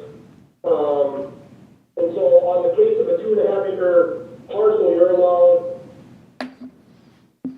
27,000 square feet of roof surface. But there's a limit on the shed size. What is the limit on the shed side on 2.5 acres? 3,200 extra? 2.5 acres, I believe it's 3,200 square feet if it's 2.5 or more. If it's 2.49, it's 2,400 square feet. You can't have any So horses. at exactly 2.5, it's 3,200, at 2.49, it's 2,400. Okay. Yeah, I don't know what the, But on 2.5 acres, you can't have any horses, correct? Right. So you're not at all interested in that blue line? well, I'm just going off of Yeah. what you just said. He came back and said it was only 2.5 acres, and then I kind of said, tillable. going back to what the board said earlier, 'Cause I do 2.5 see acres the- of tillable land, so we could take the wooded acre plus 2.5 acres. The only issue I have with that little spot going back there along, going from east, or west to east, if you look down the center there, that is all lowland, and, in the springtime, that is, got, 10 to 12 to a foot and a half of water in it during the springtime running. So a guy would have to put a culvert across there, but that is, I mean, if that's our only option, we can go back and talk to my mom and dad about it and go from there, is what it comes down to. Sure, give us a call. 'Cause Mr. Burrell did mention on there to better preserve large agricultural, so I don't know if it was 2.5, but I did see that. So that would preserve it. And was that with the township board, is the Corral? That was county, or planning and zoning. Planning and it's- zoning, the last one, see, I wasn't there for that, okay, so, okay, I think we Do got, you wanna, Do you want us to continue it so that you can go back, do some talking? Sure, I that'd be mean, great. I it'd think probably so. be, in my mind, that would be the best thing for you guys to do, to go back and have some discussions with your parents or the other property owners. but as of right now, there's nothing that's gonna happen, it's gonna change from a 2.5 acre parcel is what it comes down to, no matter how we split it up, that 57 acres. So we're pretty much saying 2.5 acres or nothing, figure out how to Or come up 4 to Highway 6. 55, so the next time we'll see you guys, we'll say, okay, between the old farm and Dave Fuller's, trying to get a driveway down through there, off of 55 probably. not necessarily. Cause I thought that blue line was in there, and that's 6, or, It goes, like Barry was talking, it goes against what the planning commission did at 2.5 acres. But along what Barry was pointing out is a different scenario. I mean, I know I'm on the commission, I voted unanimously, so I did vote for the 2.5. But looking at it, the planning commission wasn't sitting on the board of adjustments trying to figure out how to make some of these things work. Because as of now, there is a building entitlement on this property. They can split off 2.5 acres, they can go up here in the front and split 2.5 off. Maybe here sitting on this board, what we've been talking about maybe isn't a bad idea to do like Barry has suggested, give them a strip, which we've done in the past, that's nothing new to us. And you're going back in woods, and Charlie's motion was to preserve prime farmland. The way Barry drew it out, it was less than the 2.5 acres, which is in our ordinance to protect. So the majority of the field is protected. So if something happens, they split that off into that, whatever Barry came up with, the 5 or 6 acres, they've got enough room to put a house back there, they've got enough room to put a 4,000-foot shed to start with. They can, plenty of room to build a house, but it still protects the field in front. thank you. And I guess this is how I'm looking at it, sitting on the planning commission in a lot of the discussions, and I'm not saying how they would vote, I'm not going there. But sitting on the planning commission and how some of the discussions go, I think that kind of gets up to us, because the planning commission was trying to protect farmland. Right. Can I just, one point? This is the lowland right here. Is it possible to put a driveway up here and get the back to there in that wooded area? Because this is so low. If we put a driveway, there's a driveway right here along the joining property right here. A guy could go like this and back and around, or right alongside there. Is that even a possibility? I think he's over 2.5 acres of prime there, going that way.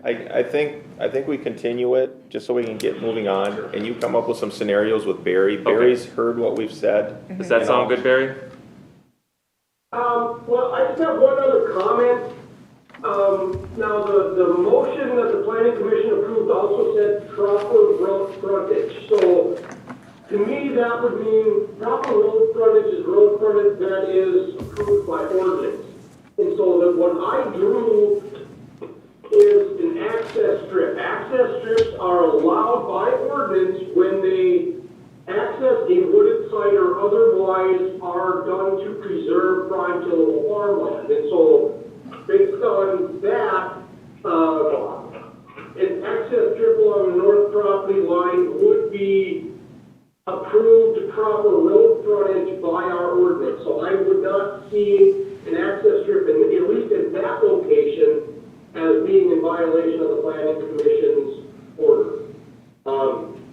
You know, proper road frontage is a little bit vague, just in the fact that we do allow access strips in situations like I drew.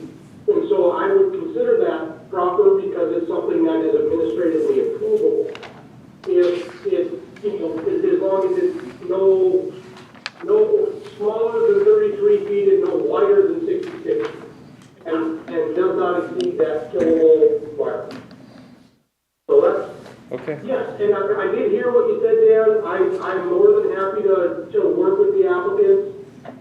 It sometimes gets a little bit difficult because I can't request. I can just say, well, here's one scenario that I think may or may not, you know, be something the board would be in favor of, but I can certainly work with them on it. Okay.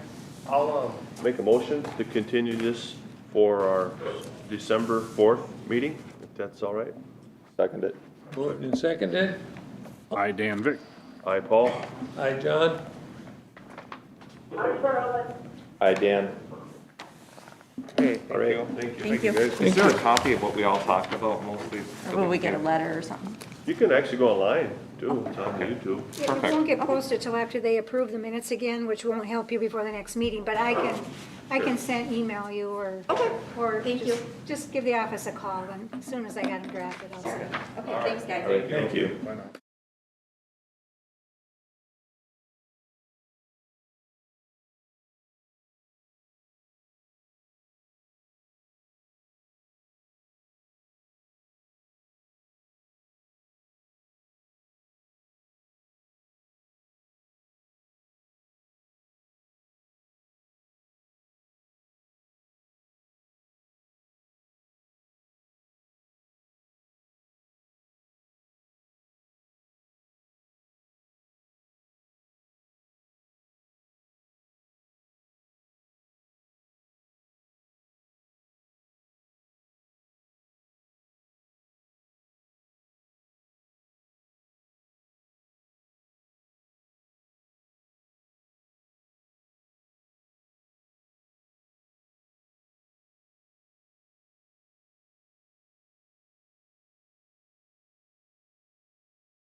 Folks, give your names to Terry, please. Pamela Stover. Richard Klein. Yes, Mr. Chairman, I'll be there in just a second. I just got to ready and move my stuff around here a little bit. Okay, what we have here is a 34,743 square foot lakeshore lot on East Charlotte. The request is to, they're looking at rebuilding their existing decks and remove a covered porch that is lakeside. You can kind of see it in the area where the lakeside portion, you can see the brown, which is a deck, and then it's gray. That is a covered deck that currently exists. They'd like to remove the covered deck, replace that all-in deck, and then do a three-season porch on the north side of the structure, in line with that, or roughly in line with that lakeside wall of the main structure, not of the deck. I do have plans, floor plans, so this is what they're looking at doing. They removed the portion, and so in this case, the lakeside would be up on this, and so the porch is to the right, which is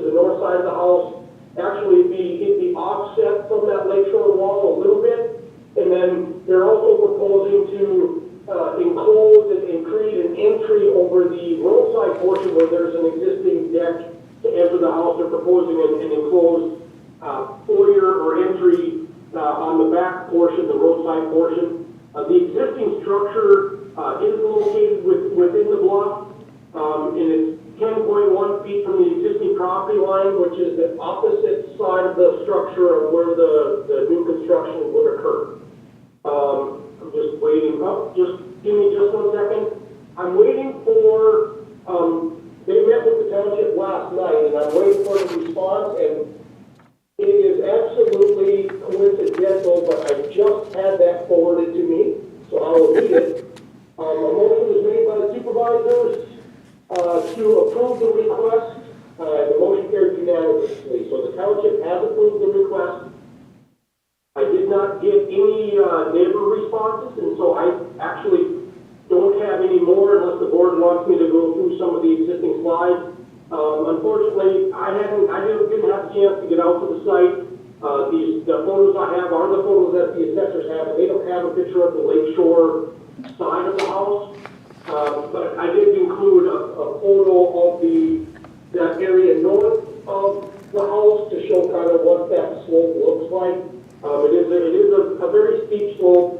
I've been working with the property owners here, Pam in particular, on a number of different things on this property, and this is the request they're coming for. And they also looked at a few other things that the board has to be concerned with at this point. So this is a view of the house, and again the plans and the survey of the site. Now the survey does show some impervious stuff.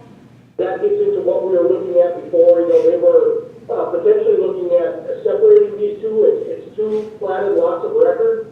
It does have access to municipal sewer, and so they had contemplated maybe separating these lots at some point, but there was some. That's why there's two different impervious calculations. One is for each lot, and that was part of our evaluation, which that would have been an issue that we would have had to address had they wanted to separate these, which they don't anymore, and so that's where this request now comes in. Keep the lots together and come forward with this construction request. So that is what I have, Mr. Chairman, and again, to note, the township has approved. Okay, thank you, Barry. You folks have anything to add? No, I guess worked on it a long time, so, and I work with Barry quite a bit and with the inspectors and stuff too. Okay. The original property was purchased by my parents in 1962 when I was a kid, and then they built this home 1976 Four. time frame. So we're looking to take over the family home and make a few adjustments to it. Okay. All right, back up here, Dan. Oh, okay. Looking at it, the decks kind of, well, a bluff was a big concern of mine, and I think the rest of the board, but looking at the decks, are these all new footings that you're proposing, or are they Yes. existing? So we will be digging in the bluff, is what you're proposing. And then I see the house is 10 foot one from the property line, but the deck is probably, I don't want to guesstimate, but that's closer from the look of the drawing. Yeah, it comes right parallel. Yeah. It doesn't go beyond the house at all. It's. No, it stays in line with the house, but the way the because of the, lots run, yeah, you're probably Yeah. getting down to 9 foot or something roughly. it's what's there now. For me on that one, just digging new deck footings is kind of in that bluff area. We had to for code, you know. We have to do that for code. Sure. If I can add here, Yeah. so one of the provisions in the shoreline ordinance would be to allow, like in this case, they already have access, but just as a matter of discussion, let's say this lot was vacant, they're gonna build a house way in the back and not have any issues there. They're allowed to build stairways, lifts, and landings, so they're allowed to build a stairway to access the lake. In those cases, they're allowed to drill and place the footings in the soil, provided it's not an excavation. We don't necessarily see just, drilling a hole to place proper footings as any type of new excavation or alteration. It's just a hole, some concrete, Sure. and the curbing that comes out of it, and everything goes back to the way it was. So all they're doing is they're replacing the soil with concrete concrete and a post, and they're not actually altering the topography with just drilling footings. If they were proposing, you know, a new wall underneath this and to wall it in, well, that's different. Yep. This is just a post footing that's drilled in, you know, you drill a hole, you put the footing in, and we don't consider that an alteration of the wall. So to ask if they would be okay with like a 4-foot walkway over there or something would be out of line on that? Well, we would certainly look at it differently. Okay. That was the one thing I thought, because it was encroaching on the lot line more than 10-foot one. I would cut that down would be better. I don't know, I'd like to hear the concerns of the rest of the board here about the bluff building, them additions in the bluff. Being it's on the other side, it didn't look like the front would be affecting it much, but the covered porch on the side, maybe, I don't know. Paul? Just one question. The drawing here has the deck wrapping around the north side, that is correct? And basically, the proposed addition will probably just go up to the same width? Yep, Great. yep. Super. You know, I think wanting to rebuild the deck is reasonable. I have no problem with the deck. And also being that the existing deck is there, that the new addition would not go beyond that. I mean, it's within that width, we're not expanding the width of the building. I would have no problem with the addition. I do have a concern though on the impervious coverage. I believe we're right near the limit, with 25%. Well, that's with, there's 2 lots here. That's the two lots. Not with both lots combined. With full lot, okay. So if we're on, If you can see on the survey, the lot 30 by itself is at 25.2. Lot 31, which is neighboring to the north, is at 5.2. So the overall impervious of both lots staying together do not exceed 25%. And so when we were looking at this as a separation, the statute that allows the separation of these lots says you have to meet the impervious, both lots, or each lot has to meet the impervious surface coverage. That's why we got this survey to begin with. I told the property owners we need to evaluate this because that is one of the requirements, and it came back with, well, it exceeds it, and you would have to then remove impervious to get this specific lot under the 25% if at some point you wanted to separate them. The other issue is lot 31, since this house already exists, lot 31 has block conditions, and there's barely enough room to meet the setbacks to separate them and have an actual building site. okay. Statute doesn't mention buildable site, but, you know, from all practical purposes, if you're gonna separate it, somebody's gonna wanna build on it.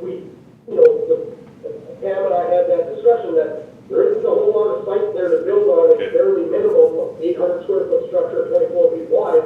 It barely meets that. Okay. So that was one of the evaluations that was done, back last year, I believe, when we first started going over this. Actually, 2018. Thank you, Barry, for that, clearing that up there. So I don't have to worry about that as much, but, you know, being that it is on a bluff, we are making some changes. I would like to see some sort of stormwater management plan, how we're gonna manage the water, where it's gonna go. So I think that would be the only stipulation that I would want to see is a stormwater management placed on. Other than that, I'm fine with it. And we want that too. Would you like to see that for the entire structure or just the addition? On the entire structure, as long as we're, you know, rebuilding the deck and we're doing this, so. Just for my edification, if that's something that gets added into the motion, I just want to wrap my hands around exactly what the board is requesting. Thank you. Okay. I should make note, just for conversation purposes, that the reason we're rebuilding the deck is because the wood's all rotten. Yeah. Can't walk on it, so. Okay.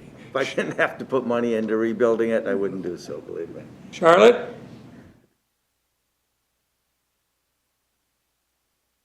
Charlotte? Charlotte's muted. So just give her just a second. It looks like she had to call back in. Oh, they're in trouble. I would suggest you move to the next member. We'll go back to Charlotte, unless she comes on. Dan? And a lot of the concerns have been brought up that I did. With the deck being done, you're replacing what's there. I mean, they're not adding or getting closer. You're replacing what is there. I mean, I don't want it to go any further into the bluff or any further out towards the lake. As long as we maintain replacement, you know, digging and putting new footings in, obviously that is necessary, you know. As far as what's going on behind the house, I'm okay with that also, you know. So, I mean, I just want to make sure that we're not getting any closer to the lake. We're strictly Right. replacing what is there and turning it into a 3-season. I understand if that's what you're asking for. So, I mean, I'm okay there. Bugs are bad in Minnesota, so. Yeah, and we, Worse of the lake.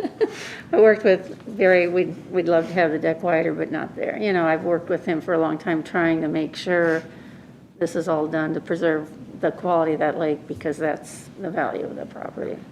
Do we have Charlotte, Barry? It looks like she probably just called back in, but she's muted, so. Am I unmuted now? Yes, you are, you're good to go. Okay. Well, I have called it twice now. So I just missed whatever anybody after Paul said. And I didn't hear what Barry said, because that's when I first got contact. You want my response to Paul's impervious?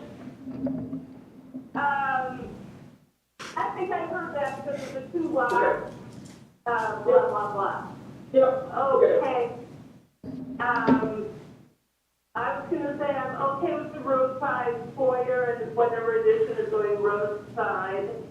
I'm also okay with replacing the existing deck in the same location at the same dimension. But because there's a qualitative difference between deck surface and roof surface, even though they're both impervious in the ordinance, I have problems with the roof screen porch or 3-piece porch in the bluff, because that really does create additional runoff and problems in the bluff.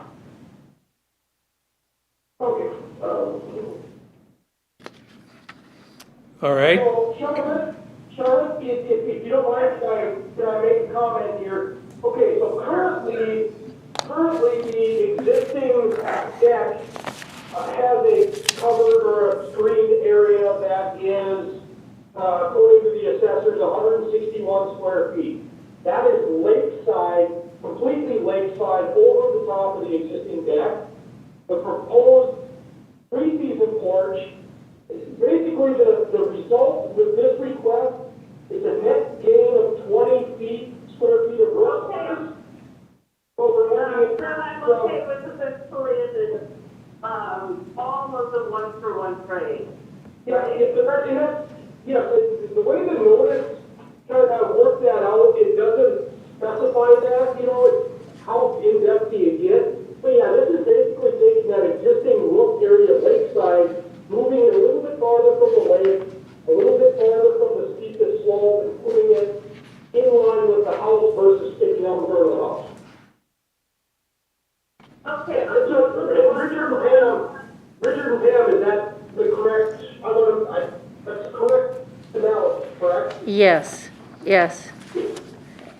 With the gable on that roof, it's gonna shoot more towards the back, the roadside, than the way it's currently coming off the front of the house toward the lake. You're taking half of that roof surface and pushing it backwards instead of lakeside. And the whole structure is further, you know, it's further back. Okay, so since it's almost a 1-for-1 trade replacement of roof, I'm okay with it. It wasn't the 3-season porch that I was concerned with, but the additional roof area, which is really de minimis now. So in that case, as with other people saying we need a stormwater management plan for the whole thing, I'm in agreement with that. Otherwise, I'm fine with everything. Okay, I'll make a motion, all right, to approve the variance of section 155.026, 155.049, and 155.057, chapter 155, title 15, land uses and zoning of the Wright County Code of Ordinance, to replace the existing deck, relocate the existing three-season porch with a new 10 by 18 three-season porch on the north side of the house that is within the bluff, 65 feet from the ordinary high water mark of the lake. Also is a new proposed 6 by 8 by 11 by 3 foyer and a 4 by 4 feet 4 inches and by 11 feet 3 inches covered porch roadside of the dwelling that is within the bluff from the ordinary high water mark, with the stipulation that a storm water management plan be submitted to cover the entire building and project. I'll second it. been moved and seconded. Discussion? Discussion, Mr. Chairman? Yep. Let's make that, as per plan submitted, marked exhibit A. And do you want that stormwater management plan for a 1-inch rainfall? Yes. I'm sorry, I forgot that on a previous motion to specify, but that's kind of the standard.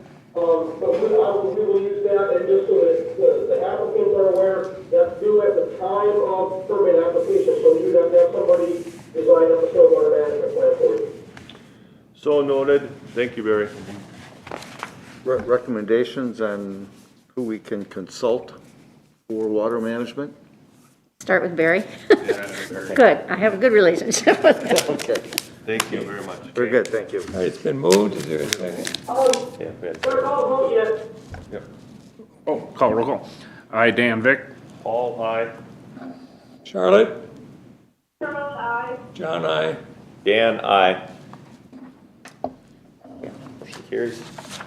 Do you need this original from last night's township meeting? No, we're good. I can take that. You wanna give it to I'll give Terry? it to you, I made copies for my file, so.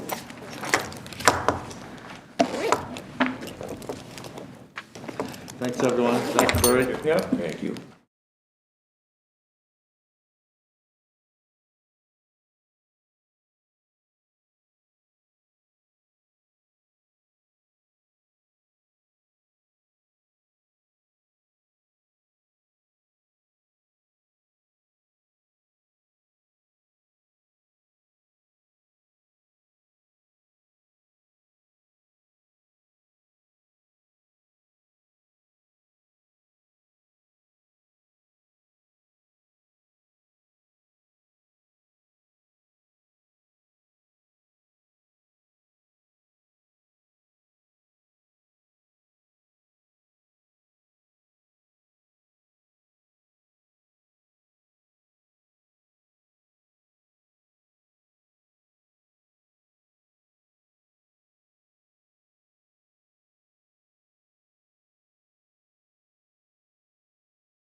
Can we give your names to Charlotte, please? No, Terry. Or Terry? Gotta have another cup of coffee before I come in here. Michael Livermore. I'm Michael Sherritt, the architect. We have somebody on the phone as well. Okay. All right, Barry, they have someone on the phone also? Yes, we do. Yes, Robin, go ahead and introduce yourself. They did. I'm Rhonda Pierce with Pierce Peaving Associates. I'm the civil engineer for the project.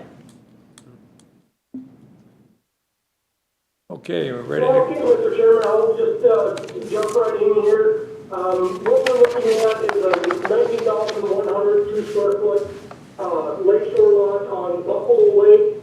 The proposal is to, the property has been granted a conditional use permit to bring in fill to build a house. Buffalo Lake does have designated floodplain, and so any fill in the floodplain requires a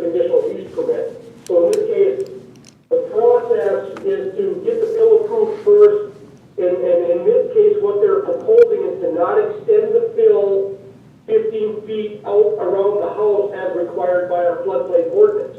And so what they're looking at is a revision to that. The structure itself doesn't need any specific setback variances. This is just strictly regarding the fill. And so on the diagram that's up, as you can see, they're proposing some drainage swales in between the property line and the house, which will, capture water and direct all the drainage in between the property line and the house and then lakeward. And so the variance needed is to not, the ordinance requirement is if fill is used to elevate a structure to meet the flood protection elevation, that fill must extend no more than 1 foot below the flood protection elevation for a span of 15 feet around the house. And so in this case, it's not going to extend that far. It's going to extend a little ways out from the base of the house, then it's going to dip down into the swale and then raise back up so that the water doesn't get directed onto the neighbors. And so what I do have, like I said, I have these drawings here. I also have the actual house plans. And again, the house itself doesn't need the variance. It's all about the fill extending the 15 feet. And then we do have the stormwater management plan and how the swales are constructed it's a very thorough plan, more thorough than we normally get when it comes to stormwater management at this point in time. Charlotte, you're fairly attuned to, the stormwater management plan requirements and what some of this stuff looks like, so I thought you would really appreciate these slides. Yes, I do. And so that is kind of what I have. We did not get any neighbor comments. And I don't see any neighbors on the WebEx and did not get any requests for the WebEx. The only person we have on the WebEx is the civil engineer for the project. The township has approved, noting this is the last lot that's undeveloped in this entire development. So this is just basically filling in that one spot. And there's actually a structure west of this that's even lower and has a current house sitting on it. So just so the board is aware that, it won't get wet here. They're trying to make everything work so that it fits in their house. That's all I have. I can turn it over to the applicant. Want me to make it open? So, Mike, do you have anything more to add? Yeah, first off, thanks for the time. I appreciate it. It's been it's been a long process, but we've invested a lot of time and money into making sure we're doing this right. We're excited about living in Buffalo and building on this lot, so very excited about it. So hopefully you've got everything you need. Barry, I appreciate your input on this as well. Okay. Thank you. Charlotte?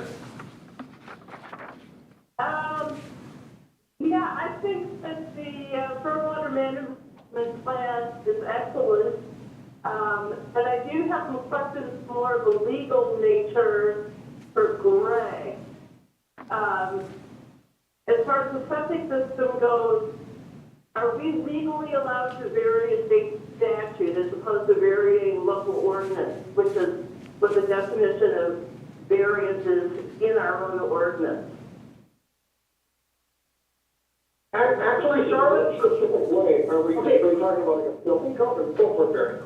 Yeah, what I can say is the reason the type of septic system is brought up, the statute just said that a non-conforming single lot of record located in a shoreline area may be allowed as a building site without a variance for lot size requirements, provided that. And the second criteria is... So we could give a variance. Yes. Yeah. Okay. So in the case of a vacant lot, if it's proposed on a non-type 1, we can't allow it as a building site without a variance.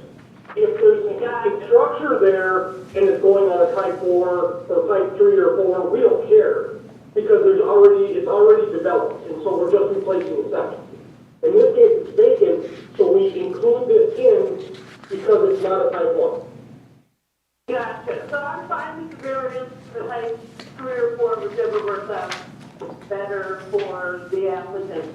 Second question is, if we don't have the 15-foot bills going out on either side, the ordinance says that it provides for alternative elevation or buttressing methods such as silt piling, blah, blah, blah, which are CFPs. Why are we not going in that direction? And are we required to do that for insurance reasons? Not that I'm aware of. I do not believe that what is being proposed would limit the county's ability to participate in the National Flood Insurance Program. How about the particular applicant's ability to get flood insurance? That I can't speak to. Well, something that they should probably be aware of is the unknown about, In most instances, in what they can do is they can file for a LOMA or some type of similar, which I do believe those forms all ask for the elevation at the building. And so as long as the lowest floor elevation meets it, and as long as the elevation of soil at the structure meets that meets the elevation. Meets the elevations. I'm not gonna swear to this, but I don't think the form asks for, okay, what's the elevation 15 feet from the building? I don't think that form asks. I've seen a number of the forms, I've read a bunch of them and looked at them to review them, and I don't believe it asks that question, but I could be wrong. No, it does. No, I think that it's all about the elevation of the building compared to the front elevation to protect the building. But if it's adequate here, I don't know that it's my business, but I just wanted to raise it because it's mentioned in the ordinance and in the statute.